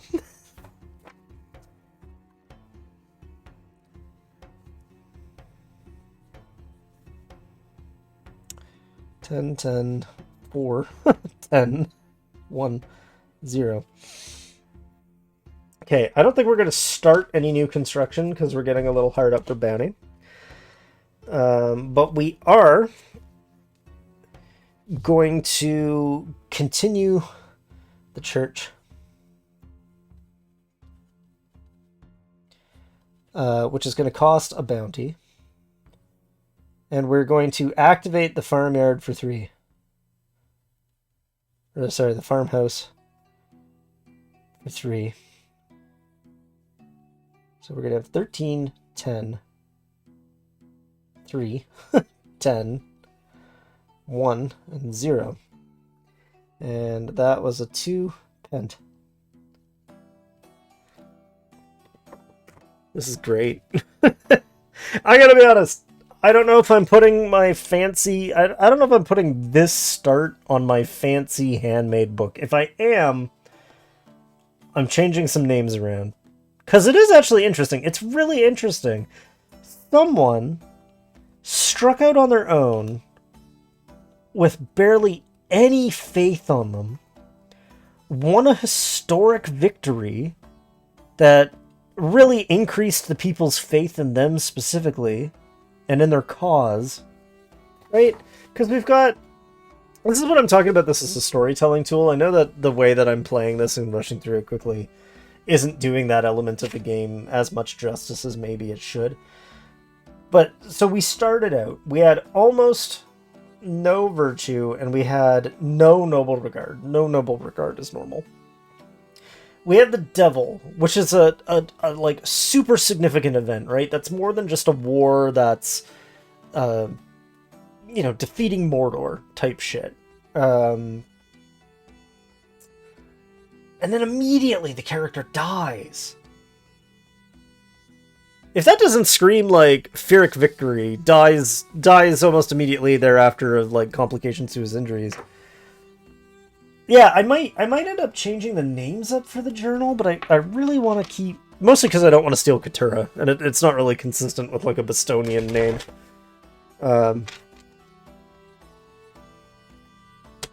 It's also not really consistent with what's happening with Draven in his story, although maybe it should be. Maybe this is like a casual curbside screw you to my readers. I should just kill Draven off between books or something. Alright. Oh, these are all boxed. Hold on a minute. Something has gone horrifically wrong. Patch forgot how to shuffle cards.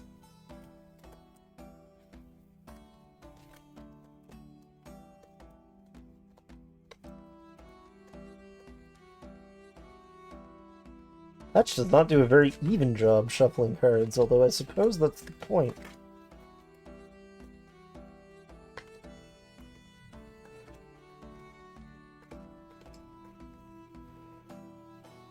Yeah, that's interesting. Dies immediately. We're going to shake the names up when we do the actual journaling part of this game, which is perfectly valid, right? There's nothing that says, hey, immediately name your playthrough after like your favorite character from a work of fiction and then try to recreate their story. Okay. Now we have a deck that is not boxed. We're going to shuffle it. And start again. Knight of Wands! Ah, Knight. This is going to be a giant... Okay, so the Knight is the 10. The Page is the 11. Then the Knight would be 12. We need 12 cards out on the table. This is going to take up... This is going to definitely run out of camera space. Sorry, guys. I also wish I could put it, like... I'll switch, actually, where my teacup and where the challenge goes. Should be more like that, but then it's at a shot. 3, 4, 5, 6, 7, 8, 9, 10. Did that alert ever close?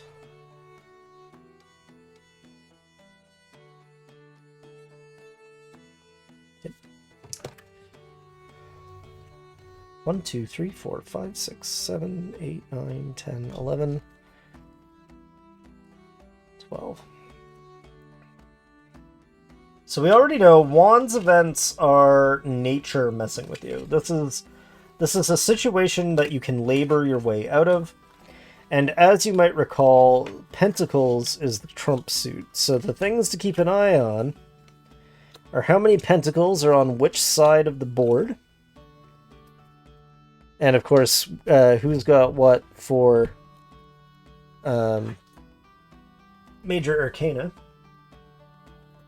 And I just want to really quickly read what a high severity Wands event would be. 10 to 14. A regional issue is causing problems with your supply of food or the health of your people. So this could genuinely, this could be plague. This could be a crop failure. Certainly, like the Irish potato famine, which admittedly was a man-made failure. But you know what I mean? Like it could be, and that's sort of the difference. So the Irish potato famine was the failure of a potato crop, and it became a famine by mismanagement, which is what this mini game is. Fate's challenge is you rising to the occasion of the natural event that took place.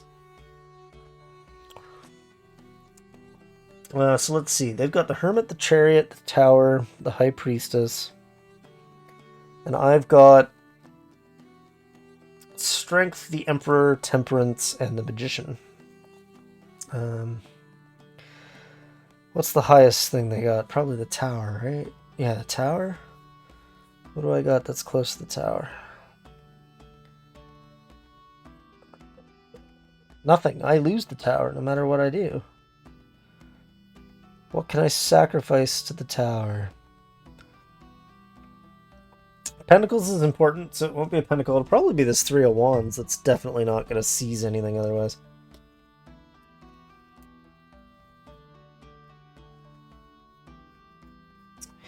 The Hermit, though, I can take. I can take that with Temperance.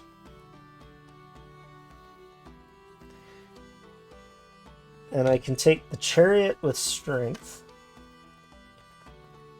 Because again, it's just a game of the numbers, right? The Emperor has 4. The High Priestess has 2. Emperor wins. You know?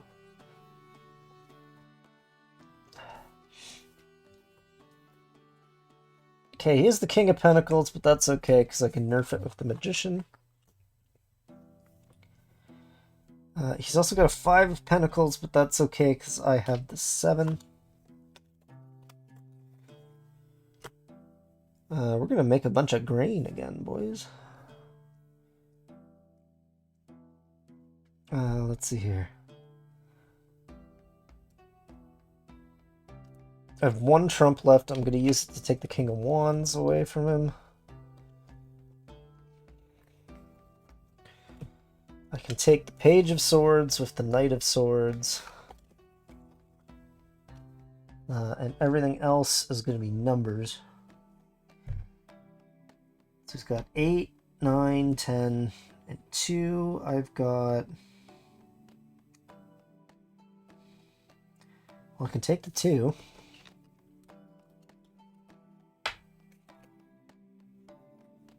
And then he's going to take the rest of these.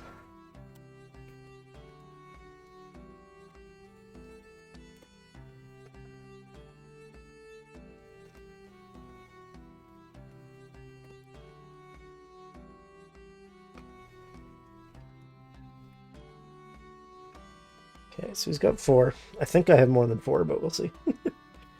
1, 2, 3, 4, 5,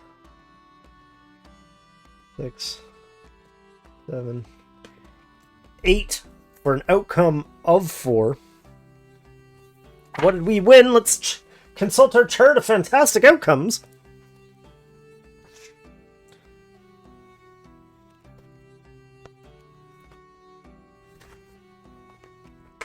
The outcome is 4, so you have rallied your followers. Gain the outcome in grain and virtue. Well, our virtue is at its maximum, so we aren't gaining any virtue, but I'll gain the outcome in grain, or up to the limit that I can.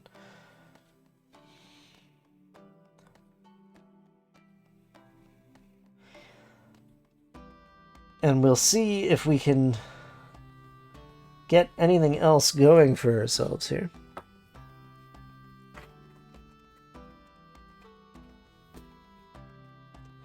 In general, I don't mind that you win more hands than you lose, because that's history, right? If you were dealt a crushing blow every time. Okay, we're going to continue the church, which is going to cost us a bounty, and I think that actually finishes the church.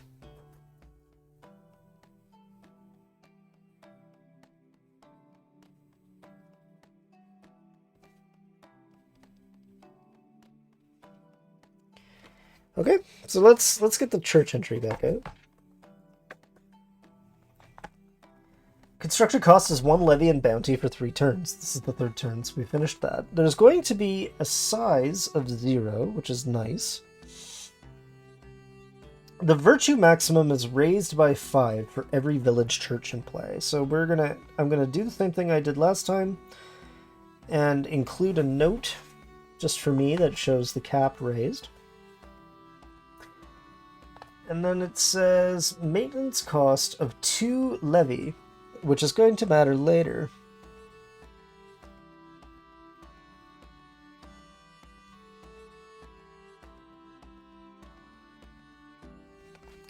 Maintenance is the thing that you do during year end, basically. Okay, we've been married. I think it's time that we gave our hypothetical new ruler a rival. So let's talk about rivals. Because this could have saved me if I had that death moment. Let's see if I can find it. Here we go. Rivals and courts. From a storytelling perspective, your leader might have a large number of rivals. From a gameplay perspective, however, the term rival has a specific meaning. There are currently 2 ways of handling rivals. The core method, which is called carded rivals, and a variant rule called player rivals. We're not going to talk about player rivals. The rules are in the book, but basically it's a way that 2 players who are both playing Game For Scribes can have each other as rivals. It's actually a cool mechanic, because basically what you end up doing is you play a Fate's Hand challenge against each other. So it sort of becomes like Crazy Eights or Go Fish, where you each have a secret hand, and you take turns, somebody plays a card, and somebody else tries to beat it. It's very exciting that way. The trick, of course, is I don't have a virtual tabletop that would facilitate you playing that online. But we're going to do carded rivals, which is the default. So let me just read that section in full for you. Rivalry is a part of leadership. The nature of this specific rivalry is always up to you, whether the characters are special enemies or simply up-and-comers of similar ages with a competitive streak between them. At any time, either because of a challenge's outcome or at your own discretion during your rulership phase, draw a card. This card, thus drawn, is now your rival. Mark it down. On your turn, you may choose to face this rival instead of drawing a new challenge from the deck. Resolve such a challenge as though you were resolving an event caused by the same card. So basically, you get to bank a card, and then when you do a Fate's Hand challenge, if you go, oh, that's some bullshit, you play your rival instead. If you are facing a rival during your challenge and win with an outcome of 4 or more, gain 2 noble regard instead of just 1. However, if at any time you get a negative outcome, less than but not equal to 0, you lose 1 point of noble regard and 1 point of virtue. Your people are less invested in your petty rivalries than you are. Anytime you win against your rival for any reason, whether challenging them or as the stated outcome of an event, draw a new card and replace your rival with that card. This does not necessarily mean that the person of your rival has changed, merely that your ongoing conflict is changing and the scope and nature of the threat they pose to you has changed with it. So we're gonna really quickly get a rival out here for Katura, just to say we did. Just as safety in case we get death again or something equally silly. Nope, and I've done it again. I've boxed. Hopefully not badly. Really? 1 card? I boxed 1 card? That doesn't seem very realistic, but okay. I hate it when you box a deck of cards, by the way. It's very annoying to fix. The world! That's interesting. That's really interesting.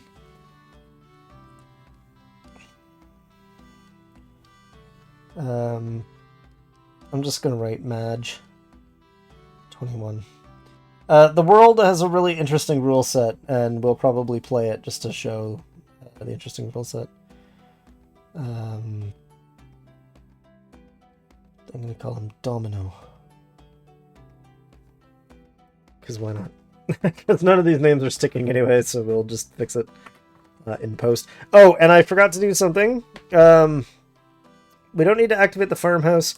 We did do Church 3 of 3,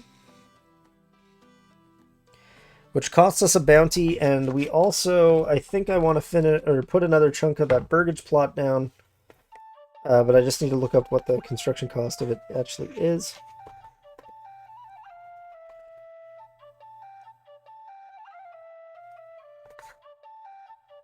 Oh, it's just levy. Okay, that's good. But we have to spend 5 turns doing it, so we might very well not end up finishing it by the end of the year. So that's 2, 15, 10, 10, 1, 0. Do we want to start a new construction? We're pretty broke in, like, every respect.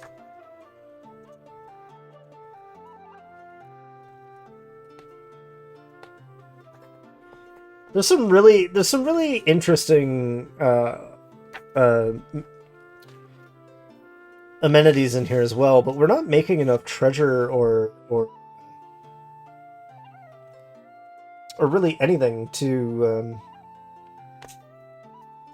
build any of the more interesting ones. So I guess we'll just keep going.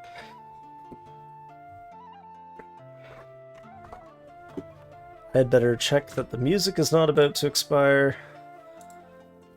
Just because we're still going here.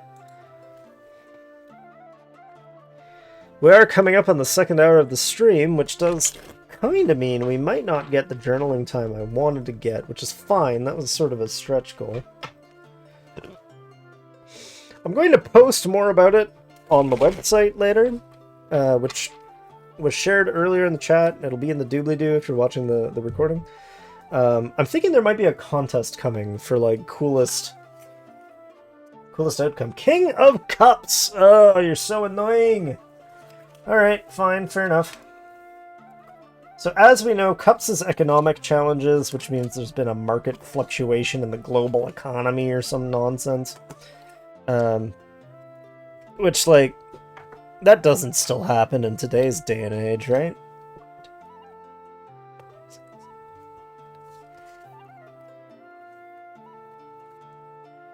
Oh my goodness.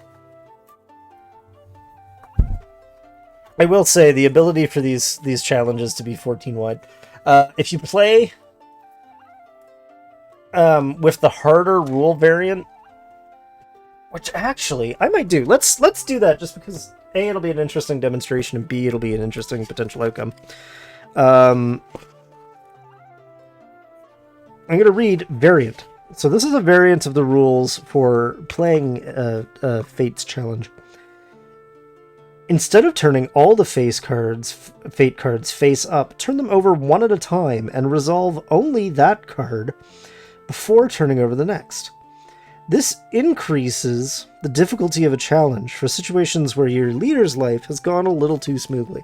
So what this means is that I'm still going to have my full hand of 14 cards that I can examine, but these 14, which came from Fate, are actually shuffled and face down like that. And then I'm just going to have 14 cards, and I'm going to overlap them a bit so I can see what they all are. 3, 4, 5, 6, 7, 8, 9, 11, 12, 13, 14. And now I've not taken up quite as much room on my desk. So the first one I have to beat is a Page of Cups.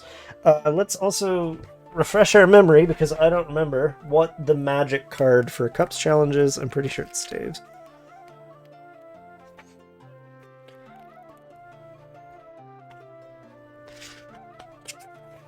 Cups. Oh, we haven't done a Cups challenge before. Let's talk about this in full. So, Cups of Gods and Germs. While only the major arcana pertain to the truly phenomenal, the suit of cups represents all those lesser acts of God, the outbreak of disease, flooding, clouds of pests, and minor earthquakes. Such occurrences are not the fault of a leader, but their leadership makes all the difference in how their people will weather the storm, and so they get the credit, for good or ill. 14. This is as bad as it gets. Illness grips not just your followers, but your family, or possibly even the leader, or, alternatively, the church foments insurrection. Interesting. Oh, and I forgot to read the trump. Trump suit for Cups events is swords. Sometimes the only remedy for rioting and disorder, which comes with the loss of the public faith, is the leader's ability to impose order back upon them. So something we've done has really upset the populace. I'm gonna vote for an outbreak of disease. Maybe we'll see. We'll get there when we're actually writing the story.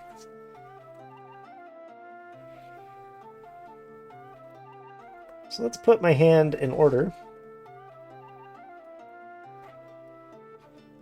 I can't quite do that. Okay, so we have lots of swords. I'm going to kind of try to set the special cards aside here. Also some wands, we got some major arcana, we got cups that I don't really care about, we got more wands. More cups. We got some coins. If it ever seems strange to you that I refer to pentacles as coins, just know that I learned this shit in the 90s and things were a little more volatile back then. Right? Yeah, okay. So we got the Page of Cups,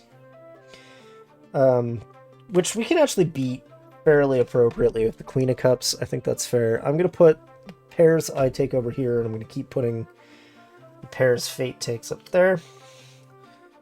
That's the 5. Let's play it with the 6. We have to be really conservative in this mode because we don't know what's coming up, right? Knight of Swords. I have to use a sword to beat that because swords is the trump suit. The Devil. The Devil is Arcana 15, which I can beat with the Star.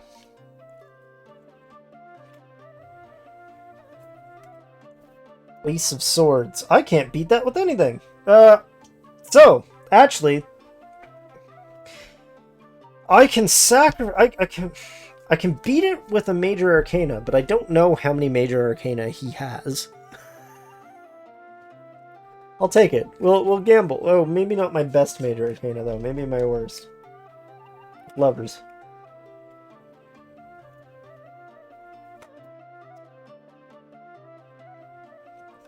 Five of Wands. Do I have... I got a 7. I got another 7. I guess I'll just use a 7 to do it. Hopefully he doesn't have too many more swords. Page of Pentacles. Page of Wands. Ties. Don't count for anyone. Where did I put the deck? So yeah, ties. When you have two cards that tie like that, which is pretty rare, it just gets removed from the math. It goes into like a third pile, a draw pile. Oh, I'm kind of out of frame. Hey, it's Eddie! Etty? E.T.? How do you pronounce that one particular vowel? What's going on? Oh, yeah, that's a sword. And I can either choose to throw another Major Arcana at it. Eddie. Alright, I'll take it. I can either choose to lose to it or throw another Major Arcana at it. I'm going to lose to it. Because we're doing okay.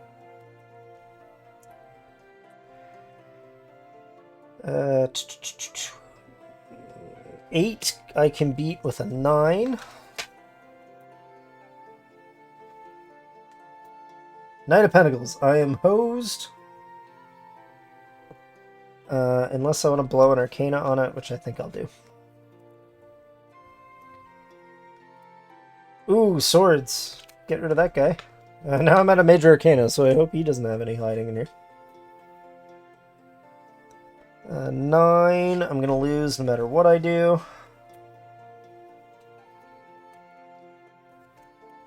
The World, I'm going to lose no matter what I do.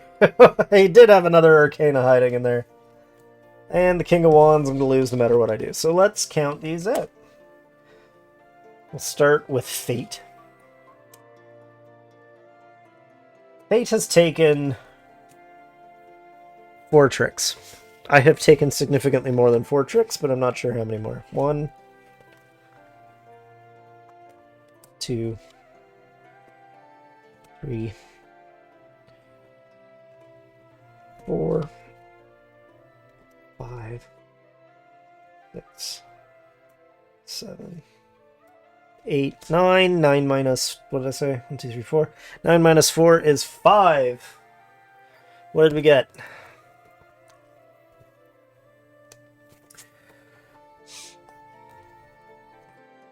Four through 6. Your leadership is proven to get results. Gain the outcome in virtue and levy. Well, we can't gain any more levy because there's nowhere for them to live. But we can actually gain 5 virtue. We can gain exactly 5 virtue, as a matter of fact, because that's how far away from the cap we were. Let me...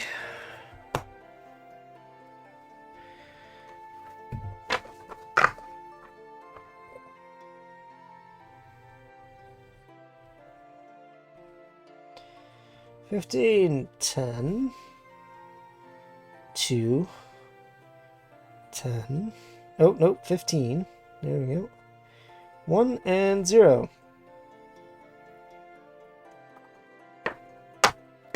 Man, we're really not gaining Noble Regard. I'm starting to wonder if I've missed a rule about Noble Regard because it's been so long since I've played. Let's see if I can find it.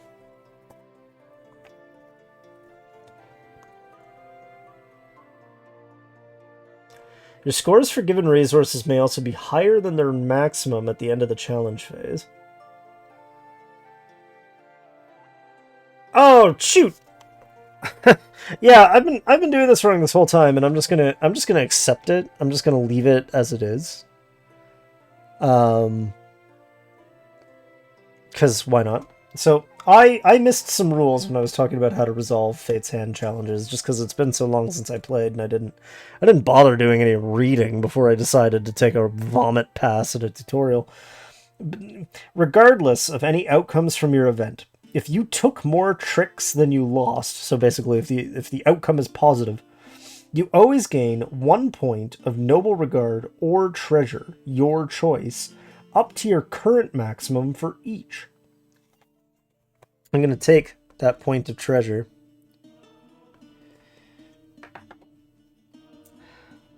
Your scores for a given resource may also be higher than their maximum at the end of the challenge phase. You must use these surpluses before the end of the rulership phase. Similarly, scores may not be reduced below 0 by outcomes. If this would happen, the event may otherwise specify other outcomes. So, we have a little bit of treasure. We're going to start, we're gonna do Berg 2, because it doesn't cost us anything to do Berg 2. There's not really anything else for us to activate, but let's have a little look at manor amenities, because we haven't looked at it yet, and we're getting late in the year. So, in your settlement, right? Oh, hold on. I better hit this snooze button right here and delay this ad break for a couple of minutes. So, in your settlement, you have your list of town amenities, but you also have manor amenities. Any given town can have a manor. Your settlement that you start with automatically has a manor. And your manor size cap is a calculated function. And basically, you can just add amenities to your manor like you add them to your settlement. Now, with settlements, you can activate amenities from any settlement you want. But with your manor amenities, if you want to activate them, unless another amenity allows you to do it, your ruler has to be at that amenity, because your manor stuff is the stuff that your guy owns, for lack of a better word.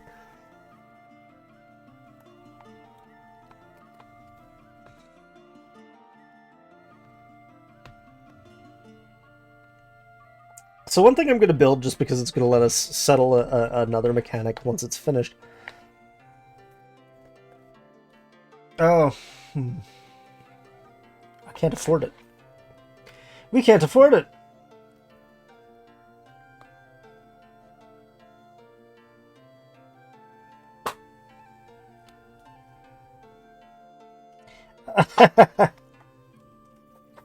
We could build a tax office.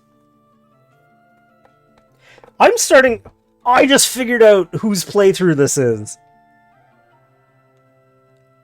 This was never Draven's playthrough. This is Sebastian's playthrough. So we're actually...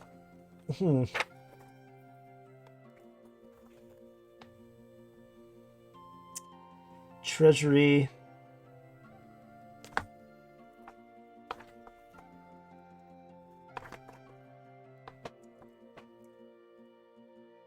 maybe not. Maybe not Sebastian. It's not quite appropriate to Sebastian either. We'll get there when we get there.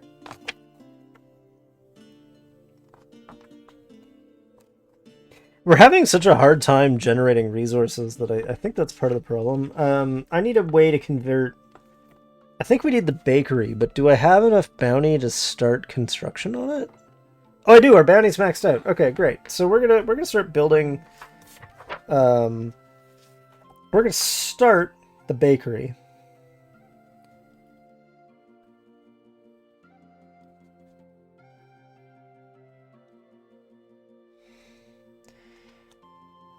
And the bakery has a construction turn of 1, so that's fine.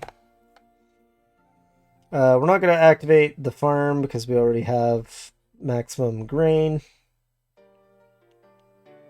Oh. We're not going to start the bakery. We don't have enough... We don't have enough bounty. We need a way to raise bounty. Which we would have... We would be able to do... if we had the bakery. I should not have built the Burgage plot. I screwed up. Oh well. This is actually one of the things that the scribe, the guy who's leaving you margin notes all through the book, specifically calls out, is like, I've seen really fortunate, let's see if I can actually find it. We have a minute.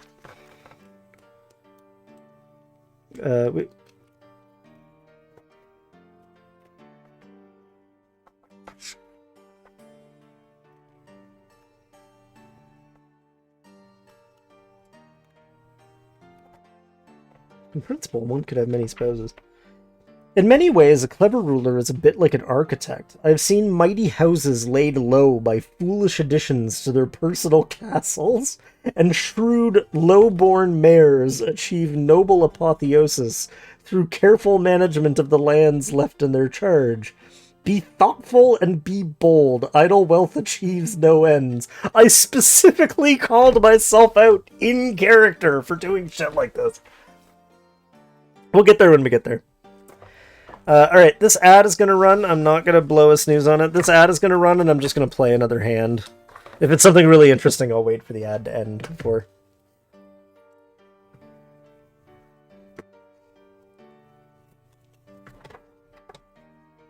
Of course, if you're subscribed, or you're watching the YouTube post-roll, I suppose, if I post this to YouTube. I'm on the fence about posting this video to YouTube, specifically because I feel like the game deserves a better, like, edited and smoother tutorial. One where you can actually, like, see the cards, things are well lit. Oh yeah, this is easy, we can just do this one.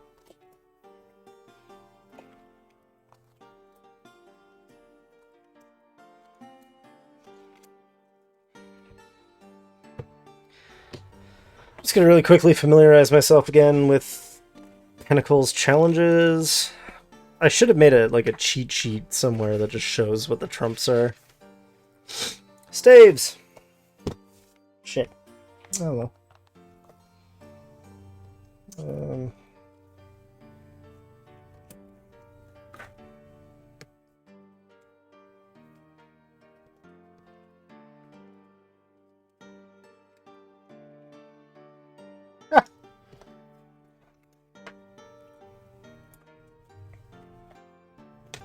This is bad.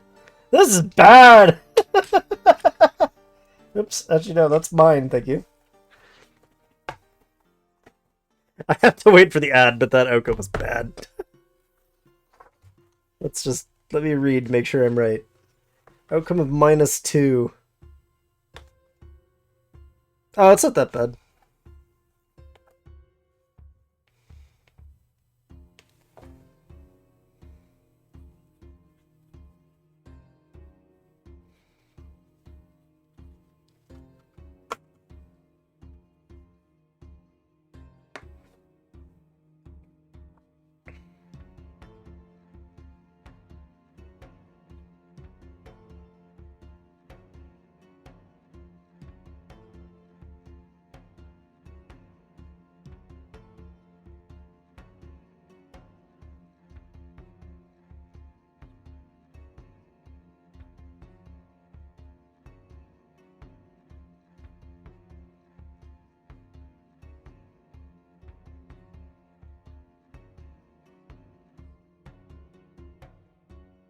Okay, so all that really meant, like, we lost 2 points from either bounty or virtue. I just chose virtue because we got plenty of virtue.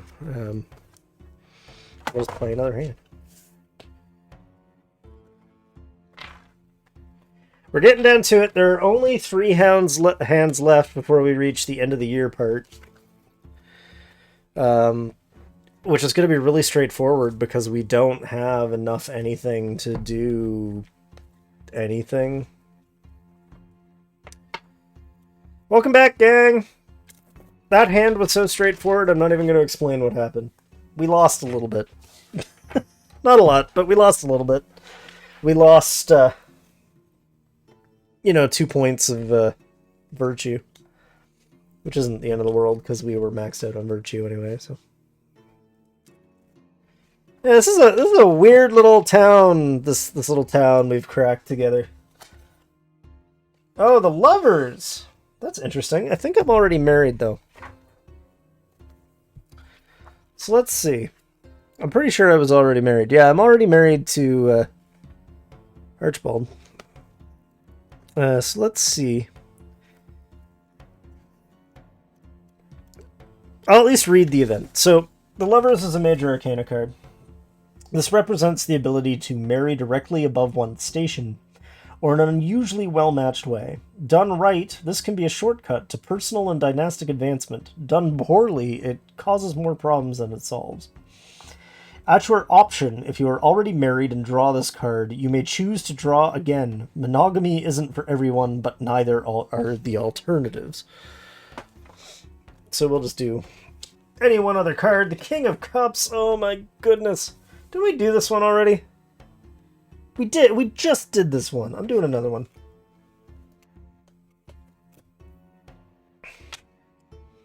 No. No, I should play the hand I was dealt. But we're going to do it the same way. We're going to do it in Hand of God style. Which means I have to count 1, 2, 3, 4, 5, 6, 7, 8, 9, 10, 11, 12, 13, 14. So this is the Chaos of Fate. If you missed the explanation the first time, unlike the normal way... 2, 3, 4, 5, 6, 7, 8, 9, 10, 11, 12, 13, 14. Unlike the normal way that you would resolve a Fate challenge, in the Chaos of Fate mode, if you want to call it a mode, swords are my trumps, so I'm putting them out special.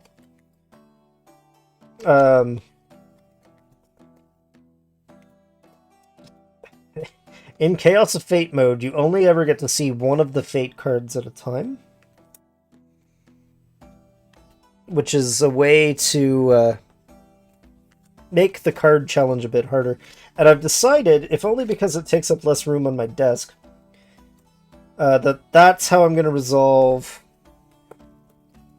especially large challenges. I'm gonna make them harder on myself so that I don't have to find a way to spread out 28 cards on my little tiny desk here. Which is hard enough even when you're not trying to keep them in frame. Which I'm usually doing. Knight of Cups. Knight of Wands. Out of the game entirely. Just put them right back on the deck. How about that? Page of Wands. Page of Pentacles. Right out of the deck. Alright. Ooh, the Hanged Man. I can take that with the tower, so I will.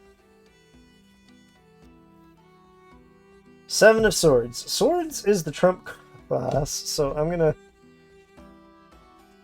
play it conservative. Ooh, the High Priestess. I can't put anything under that. What's my lowest non-sword? I imagine it's this Three of Pentacles here.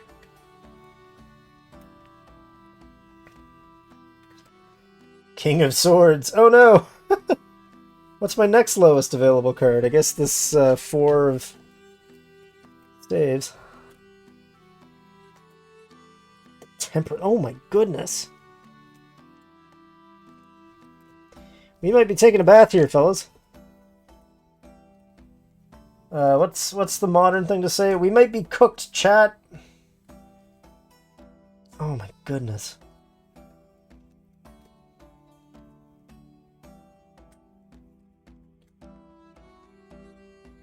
Seven. Can I beat a 7 naturally? Yes, I can.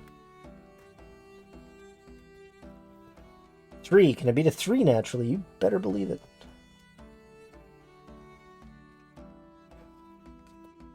Hierophant. Take it.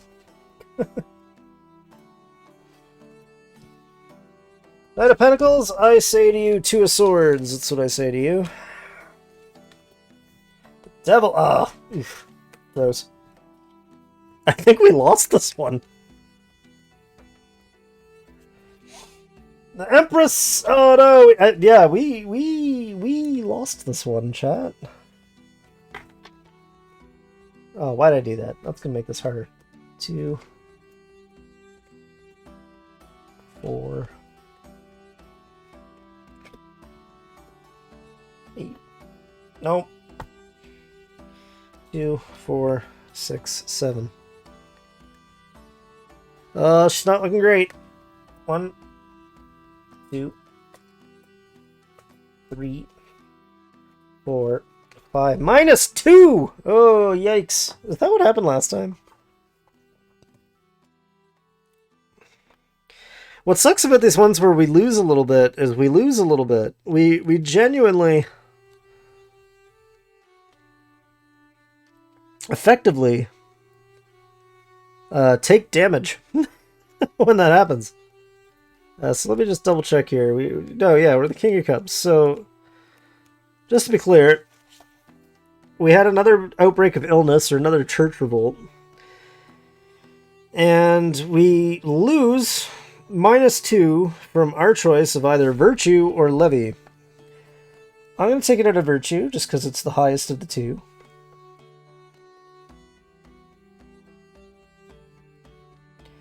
I should really start recording outcomes just in case it's not clear from the scores.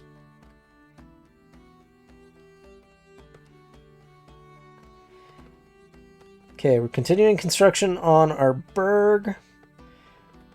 We still don't have enough money to start building the bakery, so I guess we're just going to play another turn.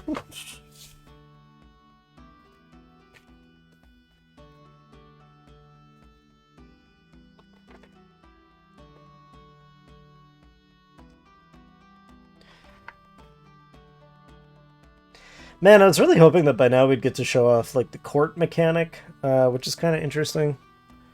There are mechanics we haven't really explored yet, but I don't want to just play the stats game this whole time, because the stats game for me is not half as interesting as the actual storytelling piece. I'm just doing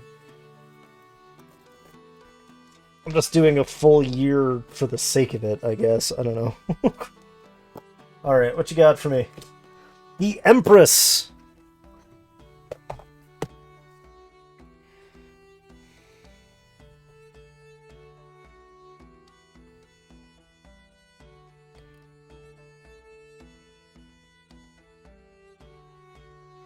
All right, so the Empress is a major arcana card, which means she has her own special event.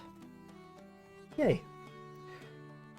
This card is a natural disaster, but not the mundane variety represented by the disease outbreaks of cups or the crop failures of staves. Volcanoes, tsunamis, and storms of legendary ferocity are her domain, and one has struck you. The decisions you have made in the lead-up to and aftermath of this event will determine your rule and how your people fare. Trump's suit is staves. Nothing but labor can save us now. Severity is 15. Chat! Why are we getting the longest possible turns?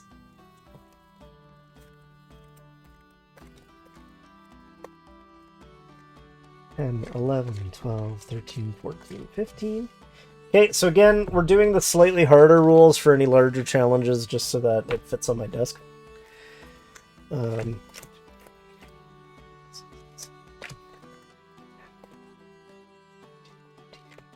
Now, one thing that could actually be kind of interesting, it's not the way that the rule set's designed to be played out, but it would be really interesting to just literally each reveal one. What do you think, chat? Hardest possible difficulty for our kind of disaster-stricken playthrough? Nah, we should do it right. Alright, we're gonna do it. We're gonna do it the way that's in the rulebook, just to not confuse anybody.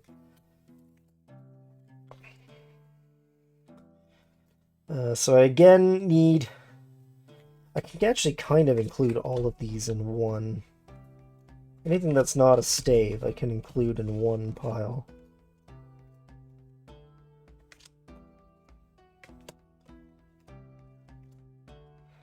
Boy, not a lot going on. Alright, let me just sort these real quick.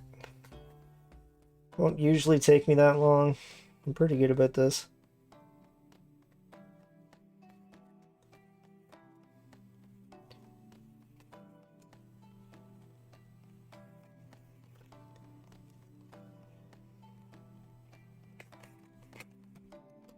Okay, that is sorted by strength. This is sorted by strength. That's sorted by strength. Okay, we need to beat the Hierophant. The cheapest thing I can beat the Hierophant with is Temperance. So we'll use Temperance. Can I beat a 9? I think I had a 10. Yeah. I'll take a 10. The Devil will beat him with the moon. The Devil will beat him. I'm just picturing like a Bob Ross type character grabbing the moon and just beat the devil at it. Ooh. Alright, we could tie the Knight of Wands, or we could beat the Knight of Wands. I'm gonna beat him. Oh, we can't tie him because he's the Wands. Right, but we can beat him, so we'll beat him. The Knight of Cups. We can take the Knight of Cups. The Hermit. Oh no! I have nothing to beat the Hermit with.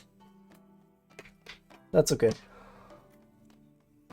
We can occasionally let RNG win the we can occasionally let the RNG win the odd one.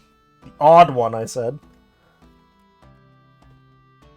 2 of staves. I can and I will. I will beat it. Page of Pentacles. I have the King of Pentacles. I can beat it. A Page of Wands. I'm losing.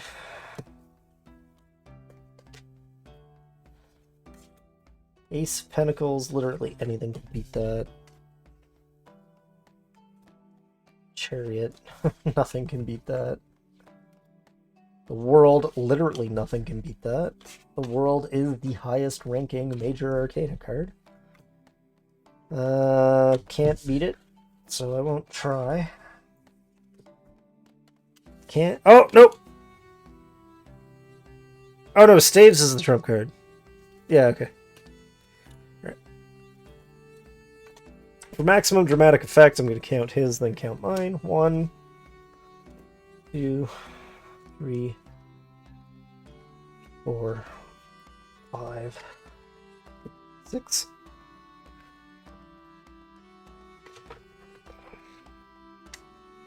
One. Come on. Come on.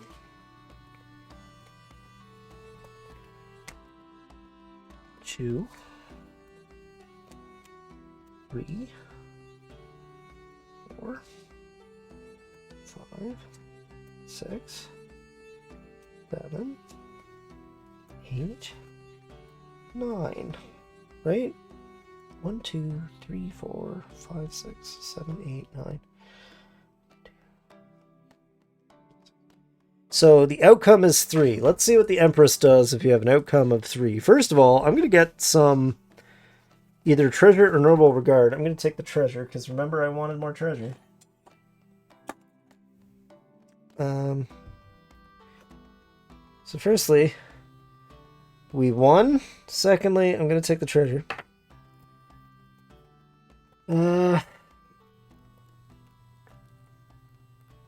The Empress. Major Arcana card number 3. Outcomes. We've won by 3, so... In the face of devastation, you have managed things as well as possible and earned the respect of your people. Gain the outcome in virtue. Alright, that's not bad.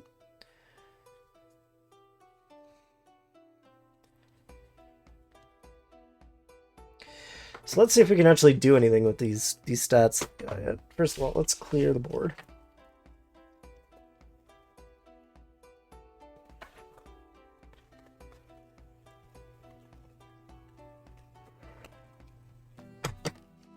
Okay, we're getting very close to storytelling time. I have 2 turns left to play. Okay, we're going to finish the Burgage plot.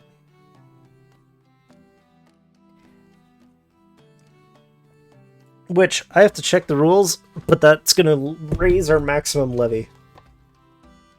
Let's see. I just can't remember by how much.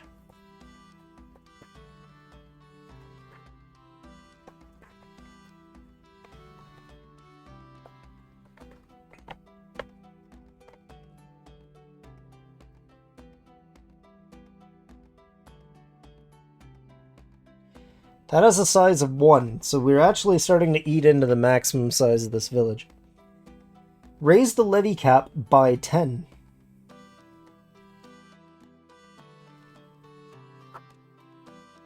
There's no maintenance cost. This levy cap will now be at a 20.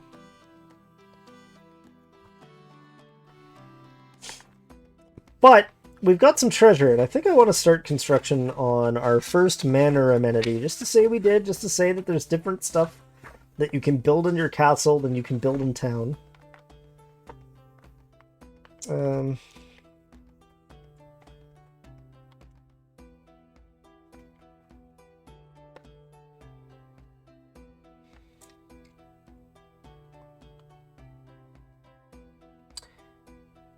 Okay, I'm going to build this one because it's one of the really cool ones. We're going to start building.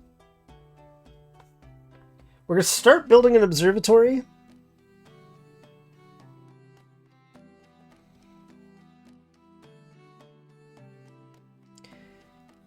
And I'm going to explain what the observatory is because we're not going to unlock it in time. But the observatory is a manor amenity, which means it can be constructed at the manor, and it means that your ruler has to be at that manor to use it, unless maybe you have an amenity that lets you use things from far away. So, the description is this.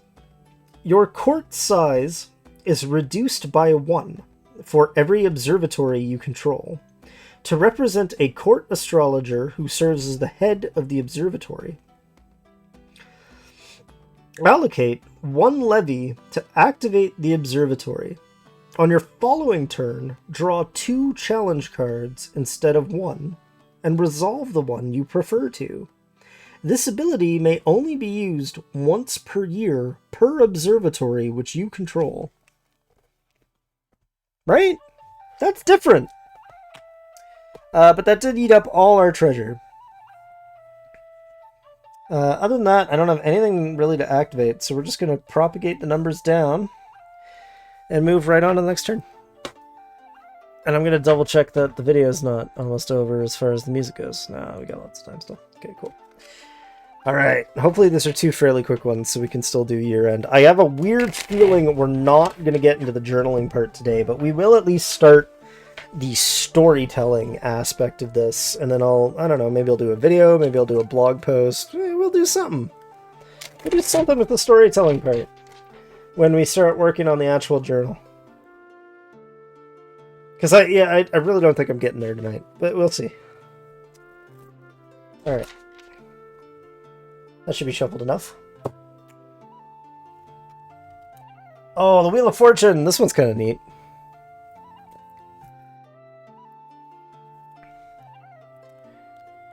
Okay, the Wheel of Fortune.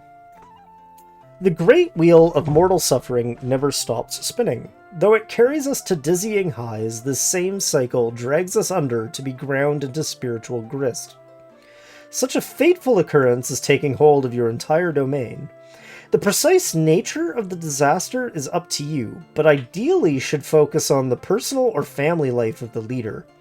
Perhaps the larger narrative you have been telling is about to be turned on its head. Severity 15. Alright. So, Wheel of Fortune. Severity 15. Trump suit will be cups. Your own faith and your connections to the faithful will be helpful in weathering this storm, and your ministers and counselors will be vital to your success. Special. Designate a single resource from the following list to be at issue. Levy, grain, virtue, bounty, treasure, or noble regard before resolving the challenge. Apply the outcome directly to that single resource. You may raise a resource above its normal maximum in this way. However, if any resource is reduced below 0 in this way, you must set it to 0 and subtract the difference from noble regard. If noble regard or virtue are reduced to 0 during a Wheel of Fortune challenge, you are deposed. Alright. I'm going to say reduced to 0 means was not 0 at the beginning, but becomes 0 in the course of events, because otherwise we're just instantly deposed and there's no point in doing this. And like, it says reduced to 0, not if at the end of the challenge your noble regard is 0, right? So that sounds fair. I'm going to make the at-issue currency bounty, because we desperately need some. 2, 3, 4, 5, 6, 7, 8, 9, 10, 11, 12, 13, 14, 15. And just like all previous hands, we are going to play this one, or all previous large hands, we're going to play this one in the Chaos of Fate fashion. 2, 3, 6, 7, 13, wait.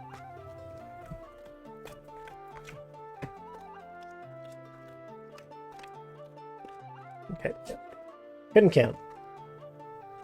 So, again, if you missed what I meant when I was explaining that, there is a technically harder way to play the game where you only get to see one Fate card at a time. You can see all your cards, but you can only see one of Fate's cards at a time, which both helps with desk space. This is a cups challenge, so I need to separate all the cups out. Cups.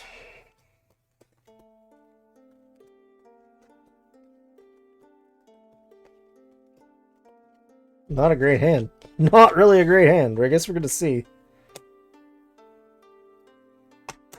I will say this, if I lose, and my noble regard gets taken below 0, we'll depose Katura. Although at that point, we gotta ask ourselves, how are you getting dead and deposed in the same year? Like, what the hell did you do wrong? I swear to God, nothing like this ever happened during playtesting.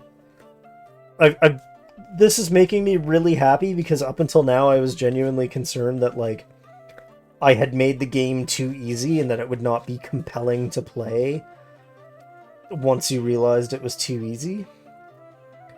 But I think partly between how many negative events we've drawn and then taken the other way with how many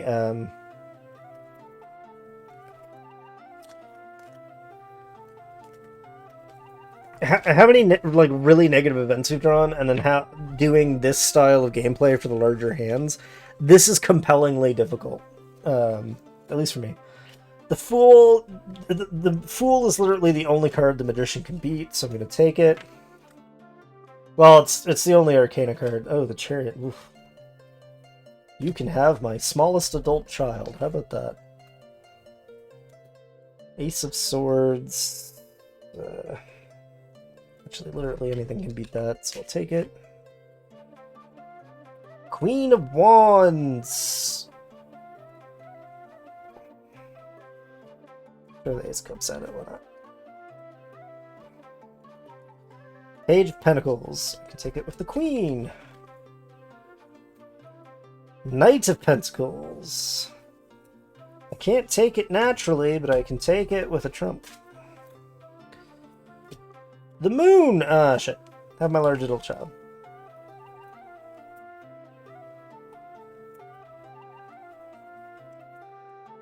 Five. Can I beat a 5? I can beat a 5. Oh, that's cups, though.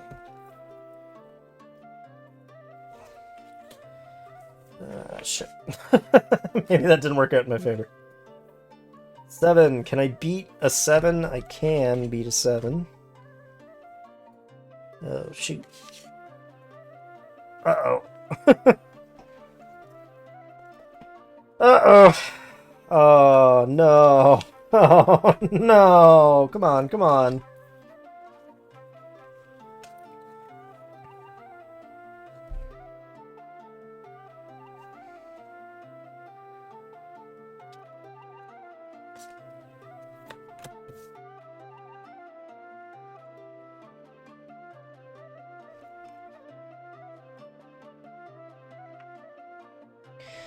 All right. This is going to be close. I'm scared. Fate got 1, 2, 3, 4, 5, 6 tricks. I need to beat 6.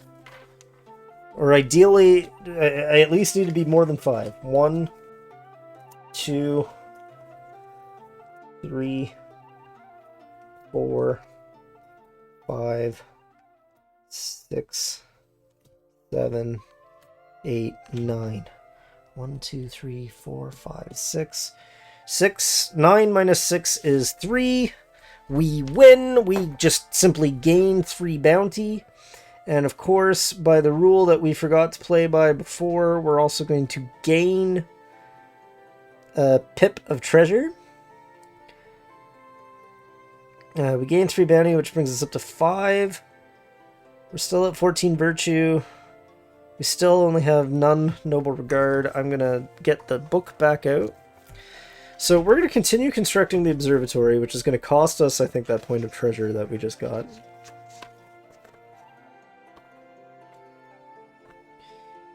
Yes, it will.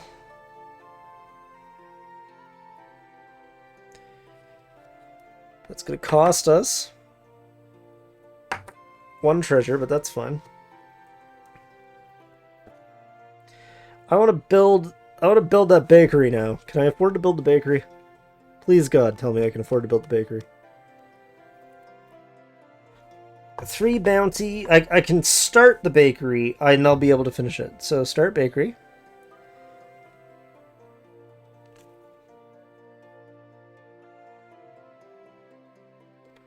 Zero of 1. And that's going to cost us 3. So that goes back down to 2. Everybody else stays the same. And now for our last turn of the year. So again, if you missed it earlier, the reason I was so desperate to build a bakery is because we've been having trouble raising bounty. And bounty is basically the main thing used to build things. So what the bakery will let us do is turn a little bit of grain into a bit more grain and also a bit of bounty. And you can do that. You can actually technically, like, you can just waste the extra grain if you really have to. Alright, last turn of the year. Then we do year end. 3 of Wands. Something has gone wrong with the harvest. Something minor has gone wrong with the harvest. And I believe coins is the trump. Sucks. 1, 2. Ah, shit. -1. What's a -1 on a Pentacles challenge? Or 3 staves. 3 staves. Or wands. I use staves and wands interchangeably through it. Alright, so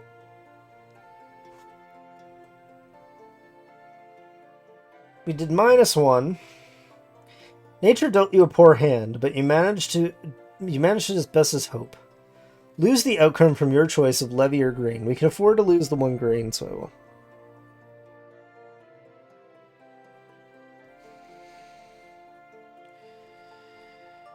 So we're going to continue working on the observatory. Actually, no, we're not going to continue working on the observatory because we can't. But we're going to finish the bakery. I'm going to activate our farm from earlier to go back up to 15 grain. 10, 2, 14, 0, 0. And now, at long last, we can do year end. We have reached the end of our little year. So let us open our little books here to the rules for ending the year.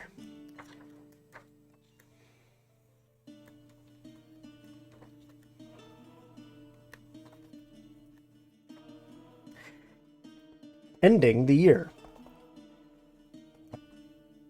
Basically, there's going to be 3 phases of the end year turn. There is a phase called stores, which is the process of making sure that your people's basic needs are met. Another process known as maintenance, which is allocating costs to represent having done basic upkeep on certain amenities which require it. To what? Hold on. I forgot to write something down earlier, and it's going to make stuff take longer. To levy.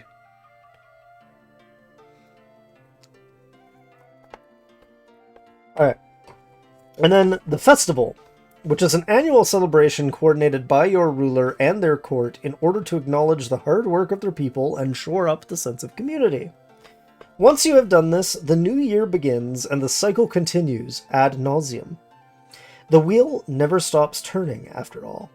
The game has no true endpoint other than that which you add to it of your own accord. There is no game over condition, and you are free to take as long as you like between sessions and play as few or as many turns as you like.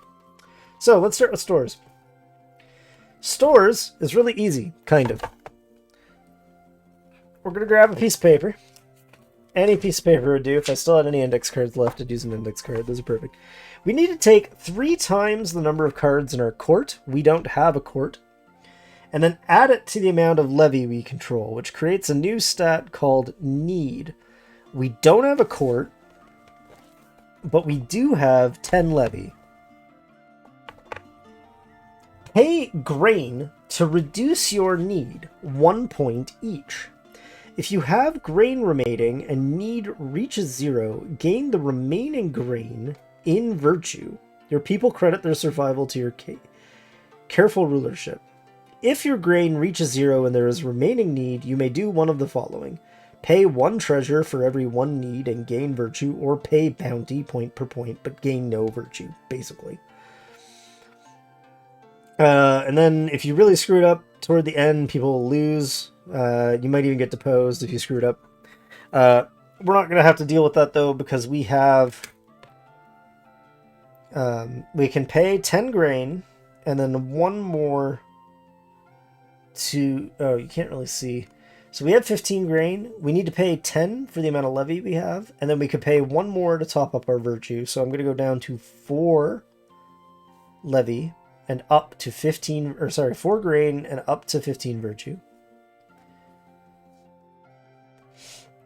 That's just stores. Next, we have to take care of maintenance. The simple thing of maintenance is stuff that you have built will have a maintenance cost that you have to meet. In this case, the only thing that we have to maintain is the village church needs 2 levy allocated to it to maintain it, which we can easily do. So we don't have to worry about what happens when you fail maintenance. And then festival. At the end of the year, you may choose to hold a festival. The size and scope of the festival is always up to you. The festival costs 1 grain or 1 treasure for every levy you wish to invite, and 2 treasure for every member of court you wish to invite. For every levy thus present, you may increase your virtue by 2 points, up to the current maximum. For every court card you invite to your festival, gain 1 noble regard. For every court card not invited to the festival, lose 1 noble regard. Again, we have no court cards, so it doesn't really matter. At the end of the festival phase, your last action is to check for promotion. See the rank chapter. You are promoted at a ceremony to be held at the festival if you are eligible.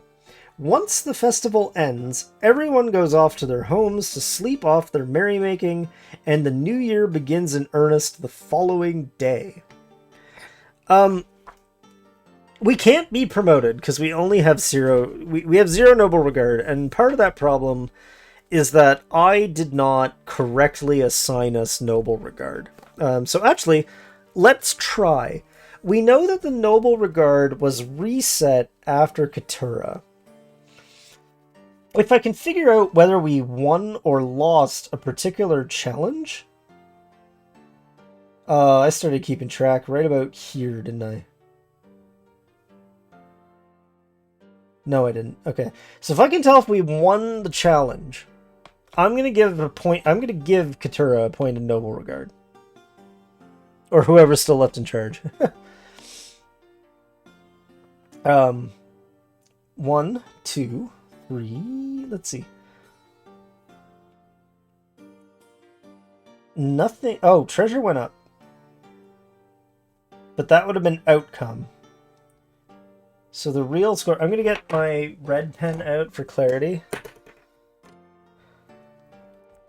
1 noble regard.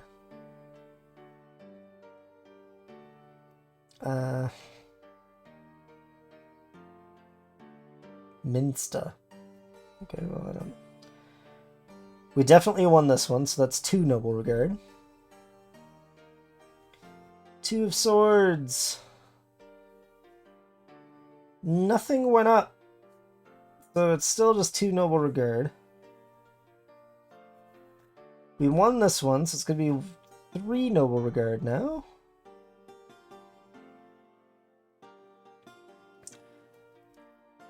We won this one, so it's going to be 3 again. I know we won this one, but we already took a point of treasure, so I'm not going to change it.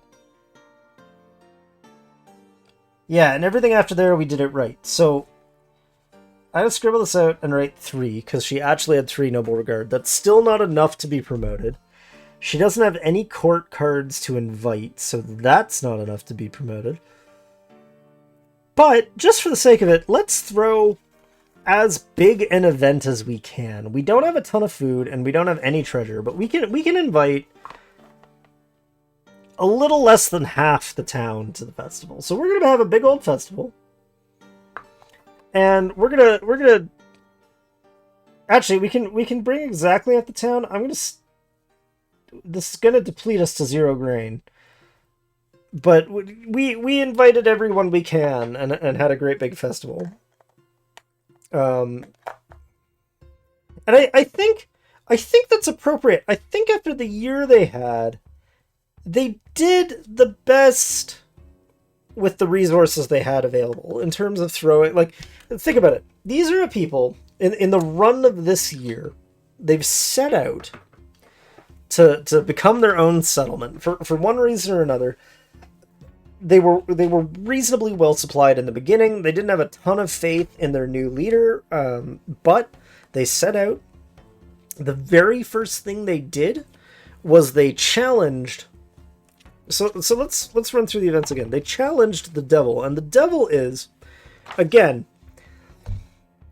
this might be a truly supernatural phenomenon, such as the arrival of a legendary beast or prophesied enemy, or something more sudden and material, like the unexpected formation of a union among your thought-defeated enemies. So I genuinely think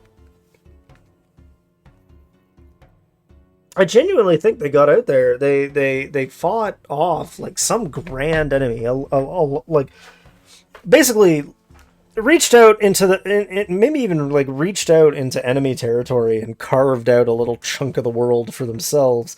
And unfortunately, in the process, they lost their leader. Like, the very next thing that happens is the leader dies, and their spouse, who they just married, I have to point out, they immediately married somebody. That somebody, they marry somebody in the following event, like the following month. Basically, they die and their spouse takes charge.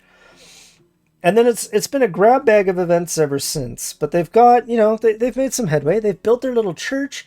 They've built their first farmland. They've started kind of a folly at the manor. I haven't noted it on the manor chart because it's not actually finished, but like the observatory, as soon as they start getting their hands on treasure again, the observatory could be finished. Oh, the observatory just takes levy to work on, doesn't it?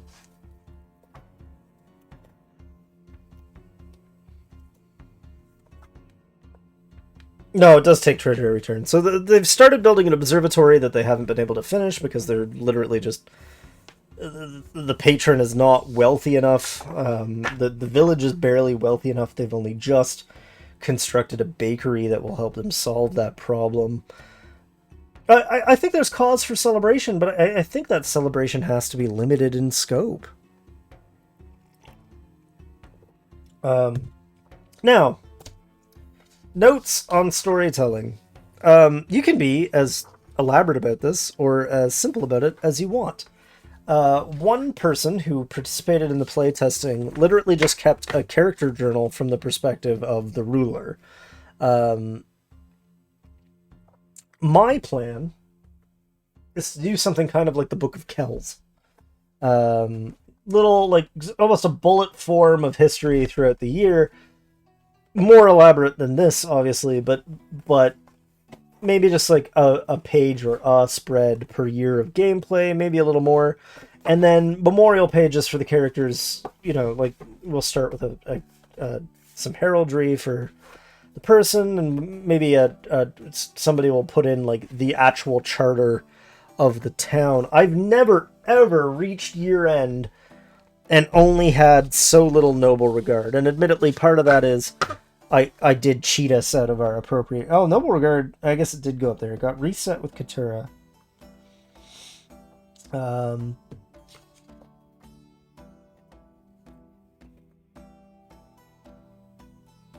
Yeah. If I took noble regard at every opportunity, it would only be 3 points. This was a rough year. That's cool though. I haven't had a rough year playing this before. That's fun. Oh, we did forget something though, because it's not actually called out in the year-end notes. It's mentioned somewhere else. We got married. And since we got married, we have to draw to see if we are going to have an heir. And the way that works, it's really simple. When we got married, we wrote down a card. That card, it was a king of something, so we wrote down that it was a king. And all we have to do is draw under, which is basically free. The only way to lose at this point would be to draw a king. Look at that! A 5! Not a king! That would have been the funniest thing in the world. So, we also do have an heir, although that heir is very young. Now,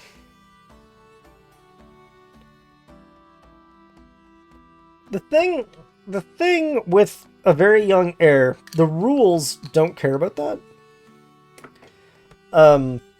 Like, for one thing, inheritance is not really explicitly detailed anyway. It's literally just like, your ruler has died, here's a list of people who might take over for them. But this heir is going into 1540, 0 years old. So who's the regent going to be? We have Archibald, I guess the consort. Everybody involved is a knight, so it's not like it would be like a weird usurpation. And I don't think I'm keeping these names because I just don't. I'm gonna make them feel more Bostonian.